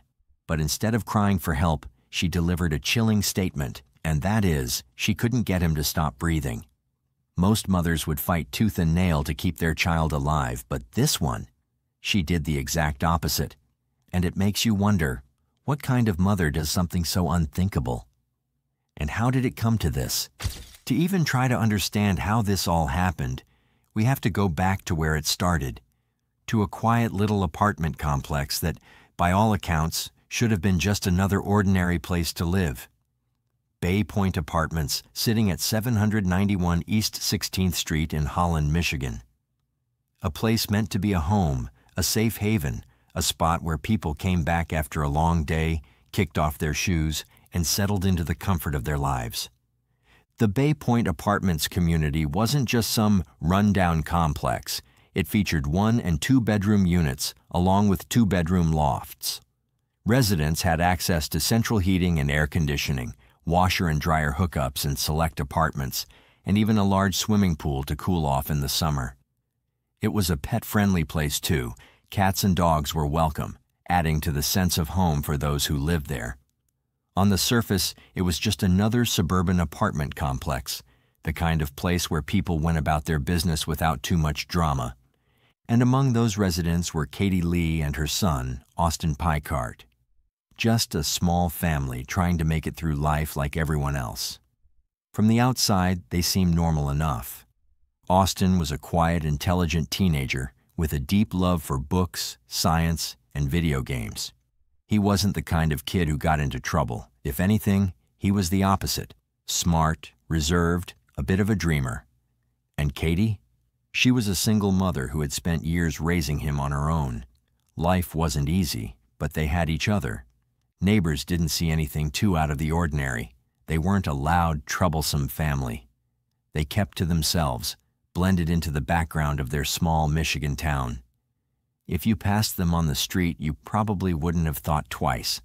But behind closed doors, where no neighbors could see, where no friendly hellos could catch the truth, something was brewing, something dark, something no one saw coming. For years, Austin and his mom had an unusually close relationship. Some might even say it was too close. Friends recall that Katie was overprotective, treating Austin like a child even as he inched closer to adulthood. She had a hard time letting go, clinging to him like he was all she had in the world. And in a way, he was. Austin's father wasn't in the picture much, and Katie had no other children. It was just the two of them against the world, until apparently it wasn't. At first, Austin didn't seem to mind his mother's tight grip on his life. But as he got older, things changed. He wanted freedom, independence. He wanted to make his own choices. He was on the verge of turning 18, officially an adult, free to do whatever he pleased. Maybe he'd go off to college, maybe he'd get a job and move out. Maybe he'd start a life of his own, one that didn't revolve around his mother. And that, it seems, is where things took a deadly turn. Sometime in the early hours of February 21st, 2025, just one day before Austin's 18th birthday, Katie Lee picked up the phone and dialed 911. But instead of the usual panic or desperation you'd expect in an emergency call, her words were cold, eerie, almost robotic. She told the dispatcher she couldn't get her son to stop breathing. Hi, I need an officer here immediately. Okay, to where? To the apartment she shared with her son, Austin Picard. My son won't stop breathing. He won't stop what? Breathing? He won't stop breathing? Right. Let that sink in for a second. Not that he wasn't breathing, not that he was in distress, but that she couldn't get him to stop. When police arrived at the Bay Point apartment complex, they found a scene straight out of a nightmare. Austin was dead. His throat had been slashed, and he had multiple stab wounds on his arms, wounds that, according to experts, looked suspiciously like defensive wounds, as if he had fought back, as if he hadn't wanted to die. Katie, standing at the doorway with a knife still in her hands, didn't resist arrest, but she didn't surrender easily either. She allegedly made a threatening move toward the officers, forcing them to deploy a taser before taking her into custody. Once she was down, she reportedly told investigators she had hoped the police would kill her so she could be with her son. Then the details got even darker. According to police reports, Katie and Austin had attempted to take their own lives together by overdosing on medication the previous day. But when Austin passed out and the overdose failed, Katie took matters into her own hands, literally. She grabbed a knife and slashed his throat while he lay unconscious, a brutal, irreversible act. The most baffling part of this case isn't just that a mother murdered her son, it's why she claimed she did it. According to Katie, Austin didn't want to turn 18. He was afraid of adulthood, of growing up. He couldn't handle the idea of becoming an adult. But let's be real here. How many teenagers actually feel this way? Sure, some fear the responsibilities that come with adulthood, but let's not pretend turning 18 is some kind of death sentence. For most kids, That milestone is something to celebrate. It means freedom. It means being able to buy a lottery ticket, legally get a tattoo, vote, maybe even move out on their own. If Katie's claims were true, it would mean Austin had been suicidal. But was he? Had he actually begged his mother to help him stop breathing? Or was this just her twisted way of justifying the unthinkable? And even if he had been feeling suicidal, why wouldn't a mother seek help for her child instead of taking matters into her own hands? Why wouldn't she do everything in her power to prevent his death rather than cause it? The pieces just don't add up. 4 days later, Katie Lee appeared in court. Her face was stained with tears, and she could barely contain her sobs as she sat before the judge. Her shoulders shook uncontrollably, her body trembling, as though the weight of everything had finally crashed down on her. For the entire 10-minute hearing, she wept, gasping between sobs, her emotions so raw that it almost seemed like she was just now realizing what she had done. Good afternoon. Are you Katie Austin Lee? Yes. Can you hear me all right, Ms. Lee? Yes. All right. I'm Judge Canal, and I'm writing you from the District Court in Holland. This is file 2516105FY. But if she thought her tears would earn her sympathy, she was gravely mistaken. Judge Bradley Knoll was unmoved. His expression remained hard, unreadable, and his decision was swift and absolute, no bond. Katie wouldn't be walking free anytime soon. Perhaps it was the right call, considering her behavior when officers first arrived at the scene. She hadn't just cooperated meekly when they found her. No, she had allegedly threatened them, her grief and anger manifesting as violence, a knife still in her hands. She hadn't wanted to let go of it. She hadn't wanted to surrender. And now, here she was, her fate slipping further and further out of her control. Even in court, her defiance hadn't disappeared entirely. She resisted the public defender's office, refusing legal representation at first, as though she could take on this case alone. But reality wasn't something she could ignore. After several minutes of back and forth, of whispered conversations and quiet pleas from those trying to help her, she finally gave in. With a hollow nod, she agreed to let them assign her a public defender. It was the only choice she had left. But the real shock of the day wasn't Katie's sobs, nor was it the judge's unwavering stance. The most jaw-dropping moment didn't come from Katie at all. It came from her family. They were still there, standing by her, supporting her. Even after everything, they hadn't abandoned her. As the hearing came to a close, as the judge gave his final words and the proceedings were wrapped up, voices from the courtroom rose, breaking through the heavy silence, saying, "We love you, Katie." However, the legal battle ahead is grim. Katie Lee is facing an open murder charge, which means the jury will be the ones to decide what degree of murder she is guilty of. If they determine she acted with premeditation, if they believe she planned her son's death beforehand, then she will be convicted of first-degree murder, a charge that could lead to life in prison. But if the jury finds that she acted in the heat of the moment, without prior planning, then she will be convicted of second-degree murder. Either way, the result is the same. Austin is gone, and Katie Lee will pay the price. But her troubles don't end there. On top of the murder charge, she's also facing a charge of resisting and obstructing an officer. When police arrived at the scene, she allegedly waved a knife at them, her behavior erratic and aggressive. It was as if she had no intention of making things easy, not for herself, not for law enforcement, not for anyone. No official trial date has been set yet, but when it does happen, it won't just be another case for the books. This trial will be something people won't forget.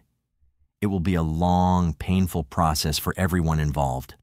Austin's friends, who are still trying to make sense of his sudden and brutal death, his extended family, who now have to live with a nightmare they never imagined, and even the outsiders, the true crime followers who consume these cases daily but still find themselves shaken by this one.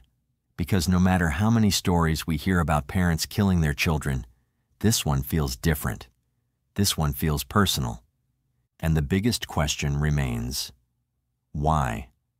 Why did Katie Lee do this? What could possibly make a mother take her own child's life? The explanation she allegedly gave, that Austin didn't want to live past 17, is chilling. It's the kind of statement that makes you pause, that makes you wonder if you heard it correctly. There is no known history of suicidal thoughts.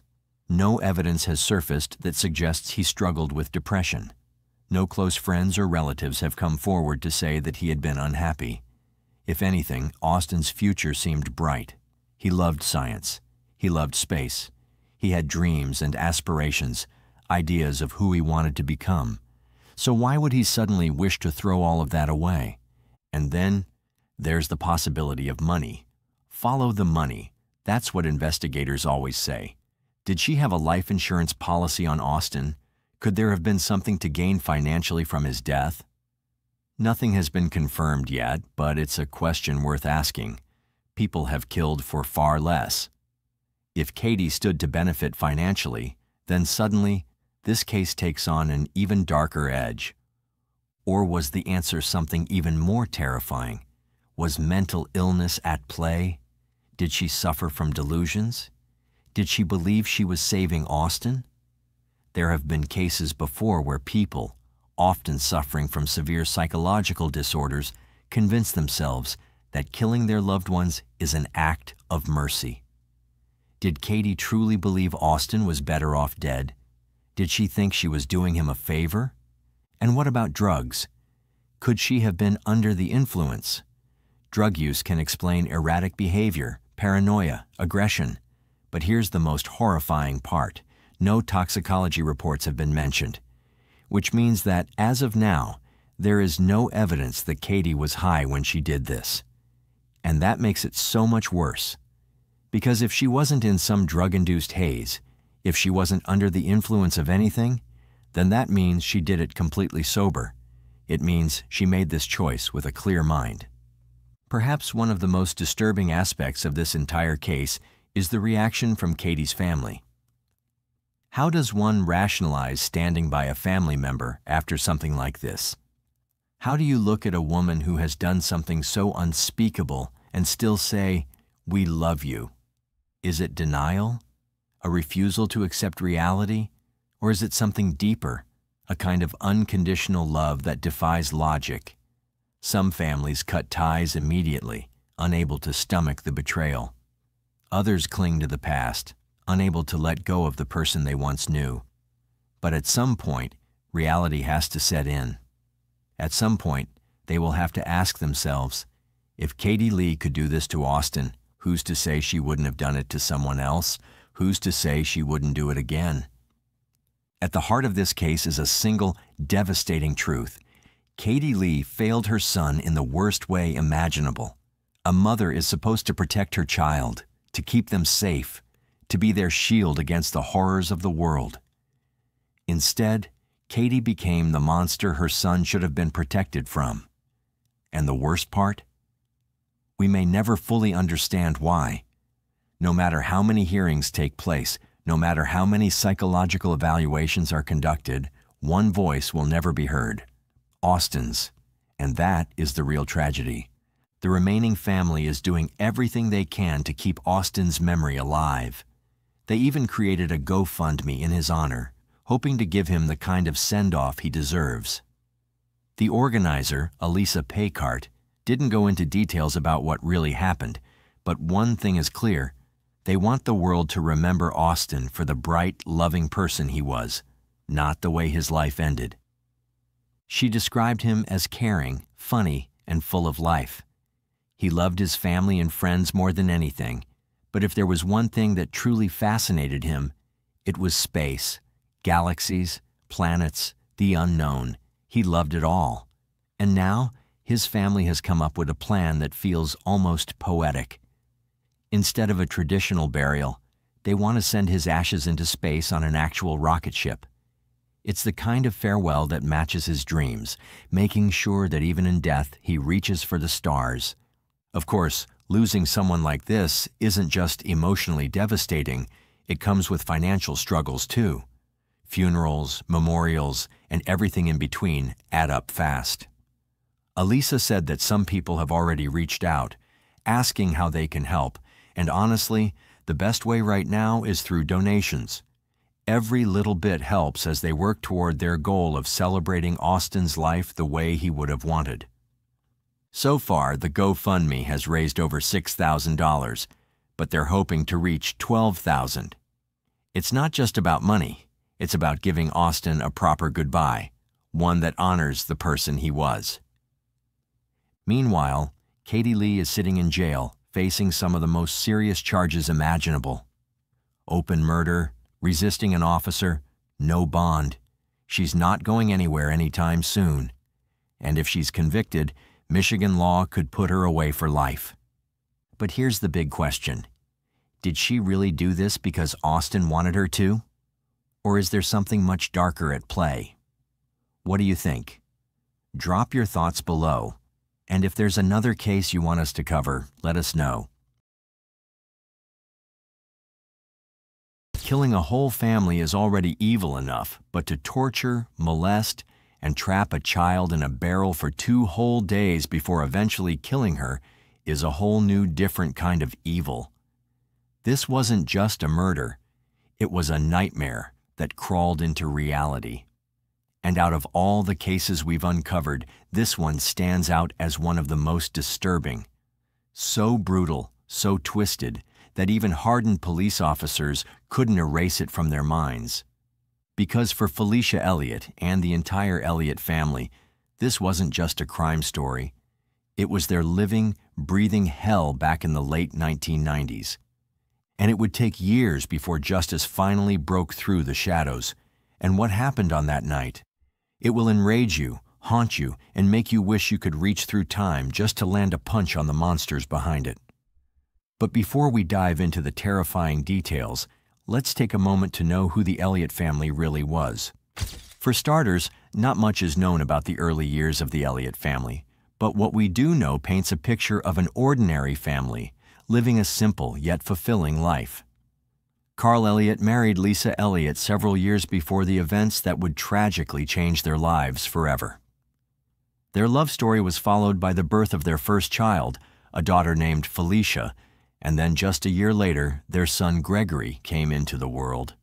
Carl worked tirelessly, holding down 2 jobs as both a mechanic and a carpenter, doing everything he could to provide for his growing family. The Elliots lived in a cozy house situated on a decent-sized property in the small rural town of Dalton, Arkansas. Now, Dalton was a tight-knit community where everyone knew everyone else, and life moved at a slower, more peaceful pace. Behind their house, the Elliots had a mobile home set up for Lisa's elderly parents, who were facing serious health issues. Her father and stepmother both struggled with mental health problems, possibly dementia, and were slowly losing their hearing, so it was important for Lisa to have them nearby. They were family after all, and Carl and Lisa wanted to care for them in their later years. The town itself was quiet, almost forgotten by time, but it wasn't without its darker sides. While it may have seemed like a safe haven, the lack of law enforcement presence made Dalton a prime location for the drug trade. But for the Elliots, life remained untouched by such troubles until the night of July 30th, 1998. That night, a fierce storm swept across the town, the rain falling in torrents, pounding the earth and turning the streets into rivers. Around 1:15 in the morning, Deputy Randy Barber, who was on patrol that night, received a call about a domestic disturbance at the Elliott home on Township Road. When he arrived at the property, he could hear shouting from inside, but by the time he got to the door, everything was strangely quiet. The rain still pounded relentlessly, but there were no lights on, no signs of trouble. With no immediate reason for concern, the deputy decided not to perform a welfare check and left, thinking everything was fine. What he didn't know, though, was that the nightmare had already begun. As morning arrived and the storm slowly passed, Lisa's stepmother, Mrs. Dubois, woke up and went to open her front door. To her surprise, the door wouldn't budge. Something heavy was blocking it. She tried pushing against it, but it didn't move. Frustrated, she gave up and went around to the other side of the house. But when she reached the porch, what she found there would forever change her life. Lying in front of the door was the lifeless body of her 27-year-old stepdaughter, Lisa Elliott. Panicked, Mrs. Dubois rushed back inside to alert her husband, Kenny. Sheriff Rob Sammons soon arrived at the scene. When he knocked on the front door, he found it slightly ajar. Calling out to see if anyone was home, he was met with silence, only the faint hum of a television playing in the distance. The stillness was unsettling, and a sinking feeling began to set in. What had happened inside that home was far worse than anyone could have imagined, and what followed would leave the entire town of Dalton in shock for years to come. The moment the officer stepped into the house, the horror was immediate. Lying lifeless on the living room floor was young Gregory Elliott, just 6 years old. His small frame, still in pajamas, painted a heartbreaking picture of innocence lost far too soon. Sheriff Rob Sammons, shaken but determined, swept through the rest of the house in search of survivors. But what he found instead were haunting traces of a struggle. Blood smeared across the kitchen, splattered in the dining area, and even staining a child's toy telephone left behind on a desk. It was clear. Someone had fought with everything they had. Outside, Lisa Elliott, just 27, was still in the same spot where her stepmother had discovered her hours earlier, collapsed on the front porch. Investigators noticed a bloody handprint smeared on her father's door, suggesting she had tried to escape, maybe even call for help. But there was no time, and something was still terribly wrong. 2 family members were missing, 30-year-old Carl Elliott and his daughter Felicia, only 7. In cases like this, the spouse is naturally the first suspect, especially since he was missing alongside his daughter. But just 48 hours later, that theory was shattered. Carl's lifeless body was pulled from the nearby 11-Point River. He had been executed, shot twice in the back of the head with a .22 caliber weapon, and shallow knife wounds were visible across his throat. He had been silenced. The autopsies that followed were gruesome and deeply unsettling. Lisa had endured 27 blows to the head, each strike believed to come from a tire iron found at the crime scene. But what ended her life was even more vicious. The killer took the iron and drove it deep into her throat, cutting through her carotid artery and severing her windpipe. Gregory, her little boy, had suffered just as much. The same weapon had been used to stab into his throat repeatedly. His skull had been fractured by a blow, his jaw was broken, and knife wounds covered his tiny body. After Carl Elliott's body was discovered, one terrifying question remained. Where was little Felicia? The thought of a 7-year-old girl out there, lost, taken, or worse, haunted not only the family's loved ones but the entire community. Investigators searched for answers for 2 long years. Every lead ended in frustration. Every hope slowly faded. And with each passing day, the possibility of finding Felicia alive grew dimmer. Then, on a quiet afternoon, September 7th, 2000, everything changed. A hunter was out near Warm Springs, deep in the woods, just doing what he normally did. But what he stumbled upon that day was no ordinary discovery. Lying in a dry creek bed were what appeared to be human remains. The area had been untouched for some time, nature slowly reclaiming what was left behind. The hunter quickly contacted the authorities, and when investigators arrived, they collected everything they could from the scene. DNA testing later confirmed the heartbreaking truth. The remains belonged to Felicia Elliott. She had been found, but the relief was quickly swallowed by sorrow.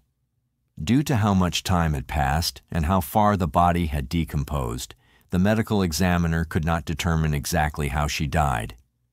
During the investigation, many names came up, but one family in particular kept drawing attention.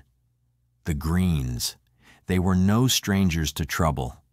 Living in nearby Randolph County, the Green family had a dangerous reputation. Billy Green, the head of the family, was a well-known drug dealer in the area. His oldest son, Chad Green, worked right alongside him. and strangely enough, Chad and Carl Elliott had once been close. They had done a few drug deals together. By all accounts, they had a good relationship, until suddenly they didn't. Something had happened between them, something that changed everything. Rumors began to circulate. Some said that Carl Elliott had stolen several marijuana plants from the Greens and that the family was furious. Others whispered that Lisa Elliott, just 2 months before the murders, had reached out to someone, desperately asking for a loan of $10,000. She said they owed money to the Greens and that she was terrified of what they might do. The Greens had a long history of violence and criminal behavior, so it was no surprise that the investigators kept their eyes on them. Over the years, the police questioned them more than once, but they never had enough solid evidence to make an arrest. It was frustrating, like trying to hold water in your hands. But then, almost 5 years after the Elliott family was brutally torn apart, fate stepped in. On July 29, 2003, a single piece of information came to light, and it changed everything. A confidential informant, later identified as Mary Green, Billy Green's former wife, shocked investigators with a crucial revelation that would begin to unravel the truth. Mary shared exactly what her son, Chad Green, had told her about the night of the murders. She also revealed things that Billy himself had confessed to her. According to Mary, on the evening of July 29, 1998, Billy received a phone call from Chad and left their home without saying a word. He was gone for hours, and Mary had no idea what was happening until 2 years later when Billy finally admitted the truth. Billy told her that he had gone to meet Chad to help him clean up after the murders. Billy allegedly told Mary that Chad was responsible for all 4 deaths: the brutal murders of Carl, Lisa, Gregory, and Felicia Elliott. But Chad, in a twist, claimed multiple times that it was his father, Billy, who was the true culprit. This contradiction only deepened the mystery, but it also gave investigators a new lead. The breakthrough came when, just the following day, police arrested 27-year-old Chad Green and his father, 47-year-old Billy Green, on unrelated charges. While they were in custody, investigators began applying pressure, using this new information they'd received from Mary. Billy, calm and collected, refused to be shaken, but Chad wasn't as strong. Eventually, Chad cracked under the pressure and started talking. He agreed to testify against his father in exchange for a plea deal. The deal would reduce his charges to a 40-year sentence for his role in the quadruple homicide, and Chad accepted the bargain, hoping for a lighter sentence. With a heavy heart, Chad began explaining what had happened that fateful night. He confirmed that Carl Elliott had been involved in illegal dealings with Billy and himself, and even admitted that Carl had stolen from Billy, a crime that enraged the elder Green. Billy was furious about the theft and wanted revenge. Together, father and son had come up with a plan. Chad described how, on the night of the murders, the Elliots were getting ready for bed when a knock sounded at their door. It was Chad, claiming his truck had broken down about a mile from their house and asking Carl for help. Carl, being a friend, agreed without hesitation. They both got into Carl's car and left the house. According to Chad, when they reached the location of the broken truck, Billy was already there, waiting. Without warning, Billy shot Carl twice in the back of the head, killing him instantly, and then pushed his body into the nearby river. Afterward, Billy and Chad took Carl's car and drove back to the Elliott residence. As they returned, Billy made it clear that they had to clean up the loose ends. That's when things took a horrifying turn. As they pulled up to the Elliott home, young Gregory Elliott saw his father's car and rushed to the door. Who exactly Gregory encountered remains unclear, but according to Chad, it was Billy who greeted the boy at the door. Chad stayed outside by the car, but was soon startled by the sound of shouting and chaos inside. Concerned, he went in to check on his father. That's where he allegedly found Billy violently attacking Lisa Elliott. Billy, seeing Chad, quickly ordered him to go back outside, saying that the situation didn't concern him. As Chad continued his chilling recount, he recalled turning to leave the house, only to see young Gregory Elliott lying lifeless on the floor. After Billy finished with Lisa Elliott, the mother, he went on to find the final member of the Elliott family, little Felicia.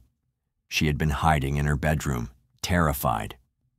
Billy wrapped the small child in blankets and carried her outside. Chad could see that Felicia was still alive, moving slightly, but that wouldn't last for long.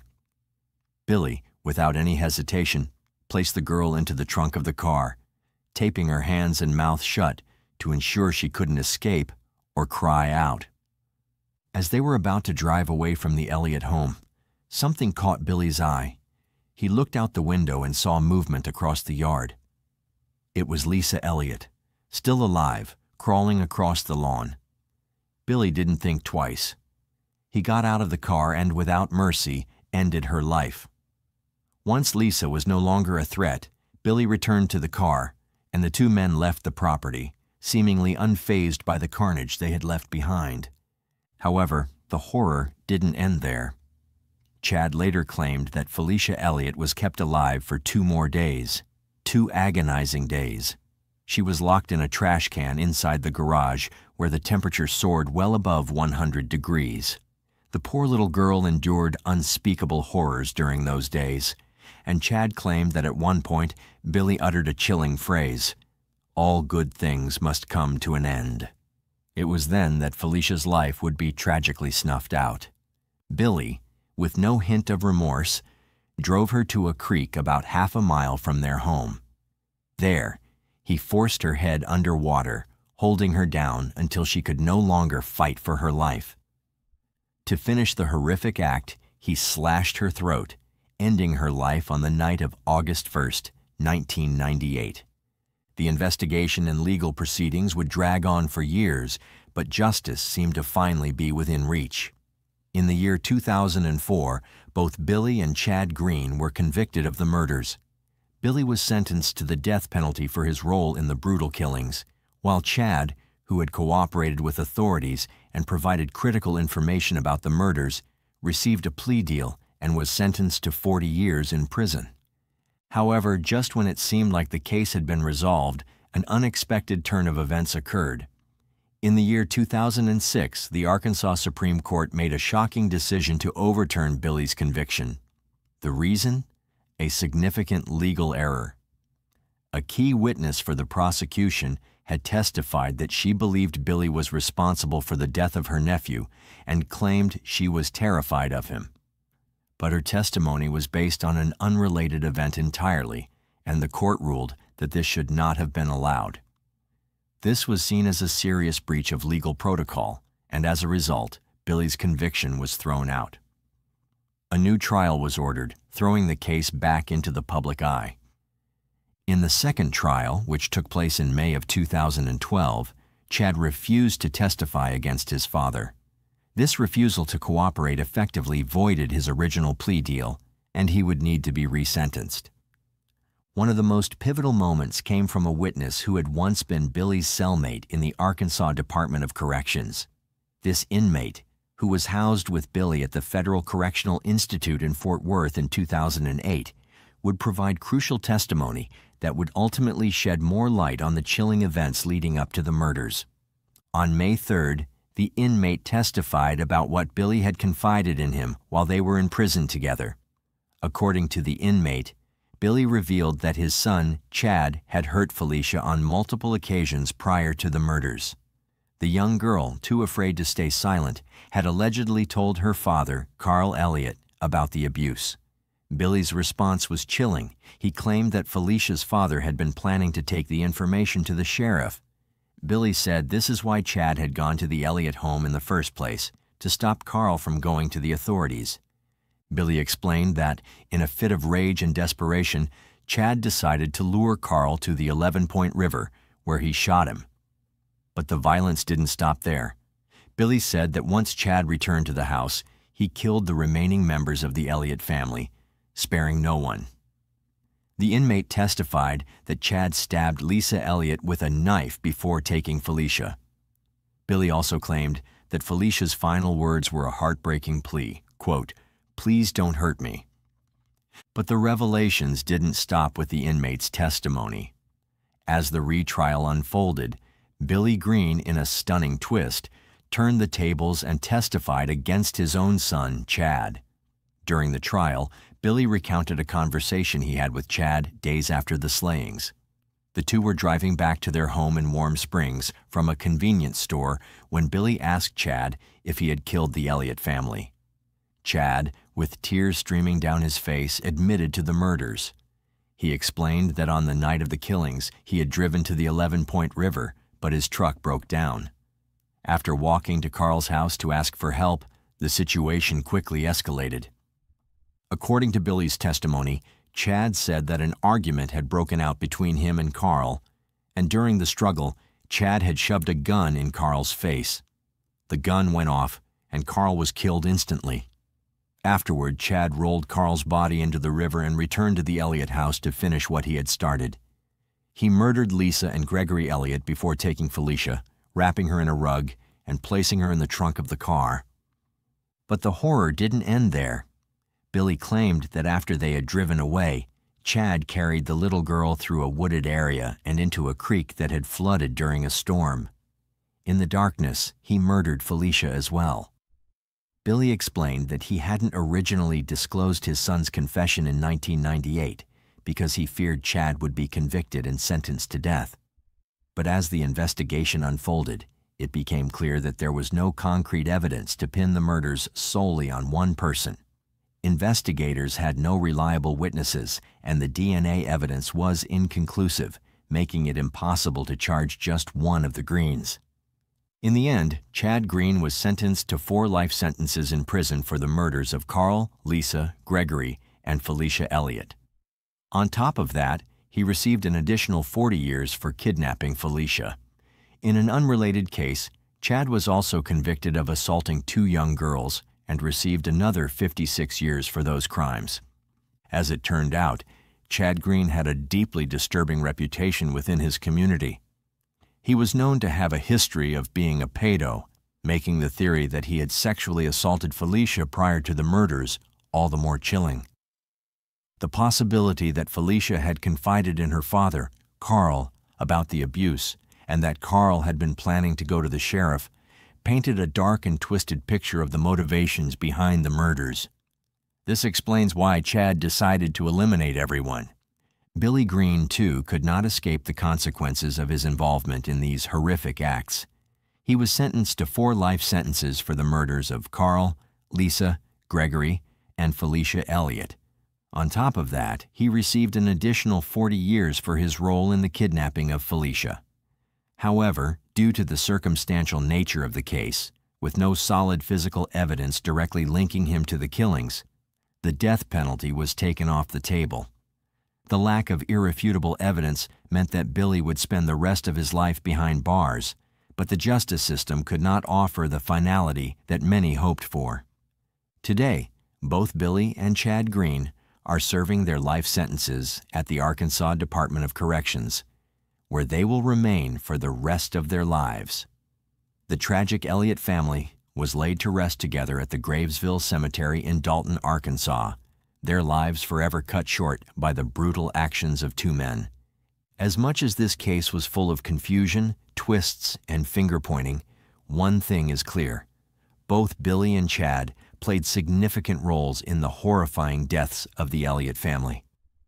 While the true extent of each person's responsibility may never be fully understood, the judge and jury made a decisive move by handing down identical sentences for both father and son, ensuring that justice was served in the only way it could be.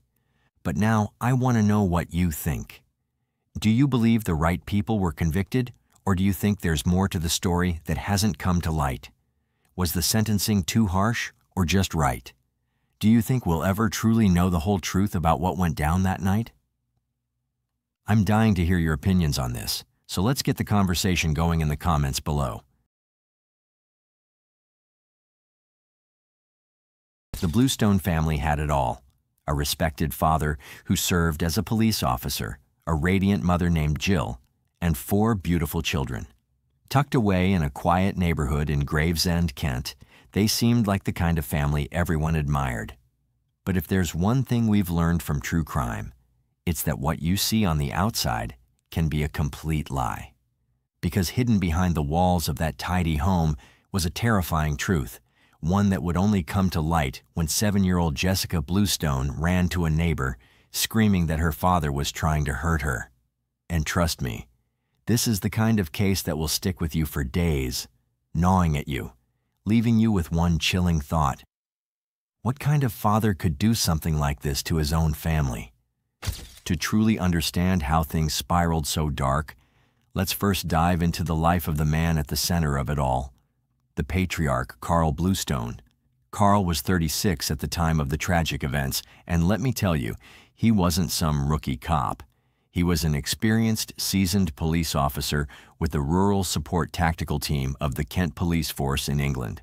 Born and raised in a small coastal town, Carl had what you could call a peaceful yet challenging childhood.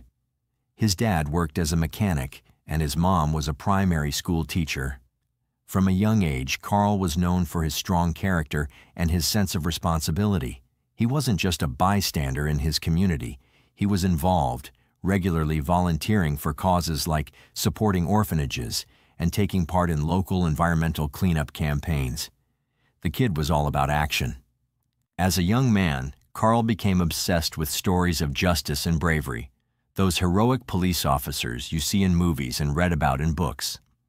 So it was no surprise when he decided to pursue a career in public policing. After completing his undergraduate degree in criminology in London, Carl joined the Kent Police Force, eager to make his mark. Now it didn't take long for Carl to prove himself. He quickly became known as an outstanding officer, especially in patrolling and emergency response. For the first 10 years of his career, Carl worked in the hustle and bustle of busy urban areas. But eventually he realized there was a need for a strong police presence in rural areas too. So, Carl transitioned to the Rural Support Tactical Team, where he specialized in complex cases, things like cattle rustling, poaching, and protecting rural areas from organized crime. As you can guess, Carl had a natural gift for connecting with the people in the communities he served. He earned their trust and cooperation, which made him a very effective officer. He showed great leadership and made smart decisions, especially in stressful situations.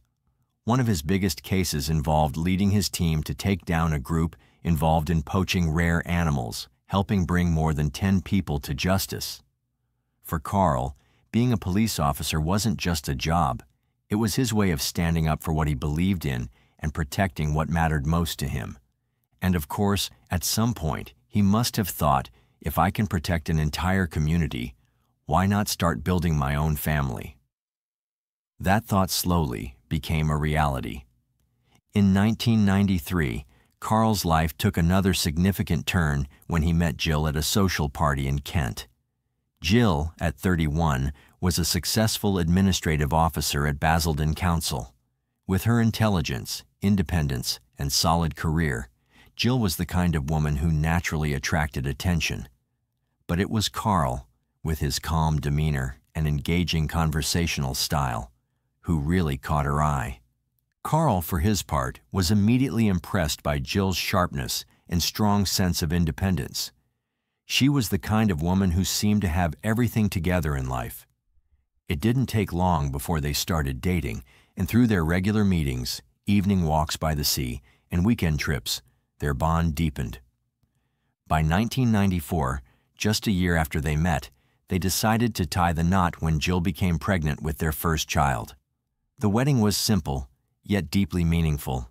It was an intimate affair, with only close family and friends in attendance. The joy in the air was contagious as Carl and Jill exchanged vows, the smiles on everyone's faces a clear reflection of the hopeful future they were stepping into. After their wedding, Carl stayed with the Kent Police Force and slowly moved up the ranks. He was respected by his team and admired by many. Jill, just as hardworking, kept growing in her role as an administrative officer at Basildon Council. Together they worked hand in hand to build a life filled with love, stability, and success. They were the kind of couple people looked up to, strong in their careers and deeply committed to their growing family. At first, life felt almost perfect. The couple welcomed 3 more children, and with each new addition, their bond seemed to grow stronger. Their home was full of laughter, milestones, and memories. From the outside looking in, they were a picture of happiness. A loving mom and dad, 4 beautiful children, and careers that kept getting better. Friends and neighbors would often say they were goals. But sometimes what you see on the outside doesn't reflect what's really going on behind closed doors. As time passed, tiny cracks began to show in what seemed like a flawless life. These signs were small at first, hardly noticeable. But by the year 2000, things had started to change in a serious way. Carl, who had always been known for his calm and confident presence in uniform, was becoming someone very different at home. To his coworkers and friends, Carl still appeared kind and put together. But to Jill and the kids, he was becoming someone they barely recognized. At home, his patience began to wear thin. He started controlling things that didn't seem like a big deal, like where Jill went, who she talked to, and how she spent her time. What started as small comments slowly turned into strict rules, and those rules turned into threats. It didn't stop there. His voice, once calm and soft, was now full of anger. He began yelling during arguments, screaming so loud that it scared the children and left Jill shaking.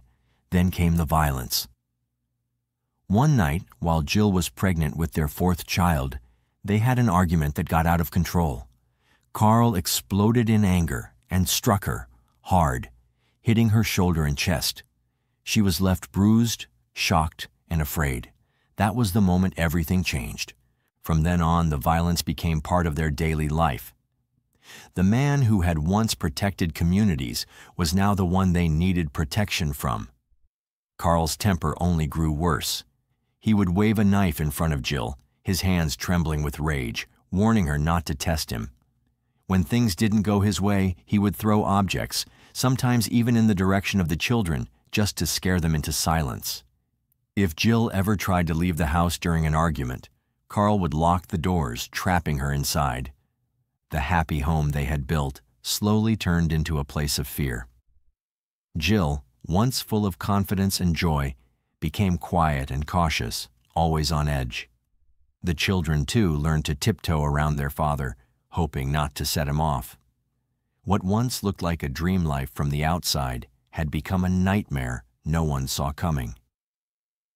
By June of 2001, after years of walking on eggshells, Jill finally hit her breaking point. She had stayed strong for so long, but the pain, the fear, and the control had taken too much from her. It had drained her spirit. She reached deep inside herself, found the courage that had been buried, and made a choice, a powerful, life-changing choice.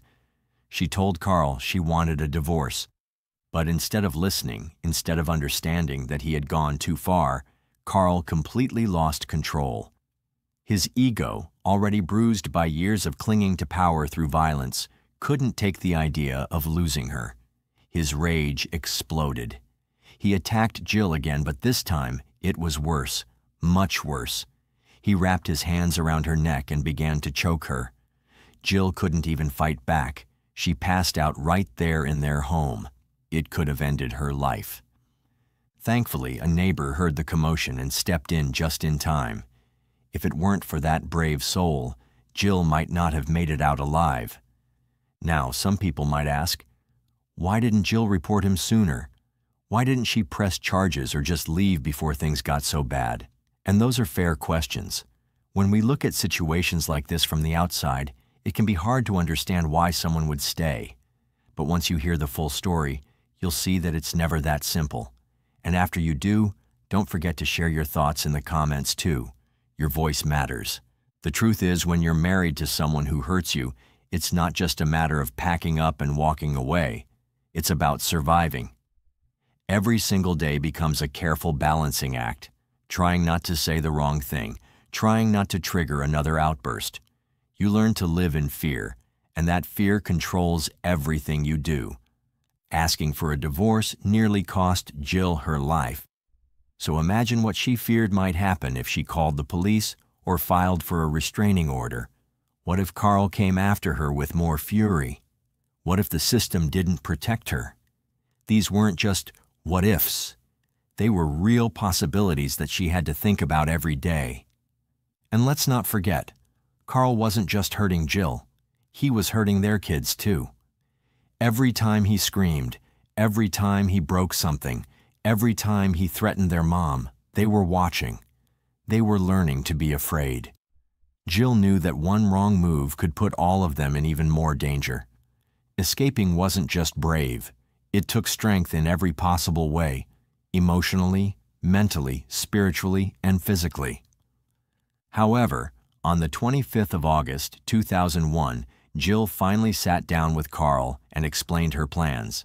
She told him she was moving to Basildon with their children, intending to put the house up for sale and start over. As expected, Carl accused her of having an affair, just like he had done countless times in the past. However, it was no secret that Carl himself had been unfaithful numerous times, including having an affair with a female colleague.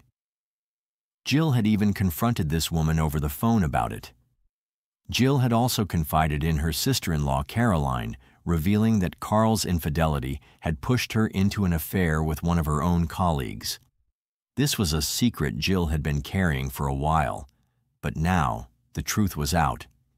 A few days later, Jill grew increasingly worried about Carl's behavior. On the 27th of August, Jill called Caroline again, expressing her fear that Carl had lost control. She also suspected he was secretly recording her private conversations, both at home and in the car. The tension between them was reaching a boiling point, and on that same evening, Carl made an unusual purchase at a local store. He bought a long piece of rope. When the store assistant asked why he needed it, Carl claimed it was for moving heavy furniture, but Jill knew something was off. On the 28th of August, after finishing his work shift, Carl went to a local pub for a drink with colleagues. Later, he stopped at a store to pick up groceries. By the time he returned home, the neighborhood was quiet. He spoke briefly with a neighbor before heading inside. It was then that the nightmare began. After watching an episode of The Bill, a popular police drama, Carl exploded in a fit of violent rage. Neighbors reported hearing shouting and a loud argument coming from the Bluestone house. Then, moments later, Jill's 6-year-old daughter Jessica appeared at a neighbor's door, panic-stricken and crying, saying, "Daddy's banging my head on the wooden floor. My daddy is hitting my mommy. Please call the police. I don't want Daddy to kill Mommy," Jessica cried, her terrified voice ringing out in the still night air. Her words sent chills through the neighbors, who immediately called the police. By the time the police arrived at the Bluestone home, they were met with a scene so horrific it would haunt them forever. Jill's body was found lifeless on the kitchen floor, brutally murdered with 13 hammer blows to the back of her head. Her 3-year-old son, Henry, was discovered at the bottom of the stairs, badly injured, with 10 hammer wounds to his head. The injuries on his hands showed that he had tried to defend himself against his father's attack.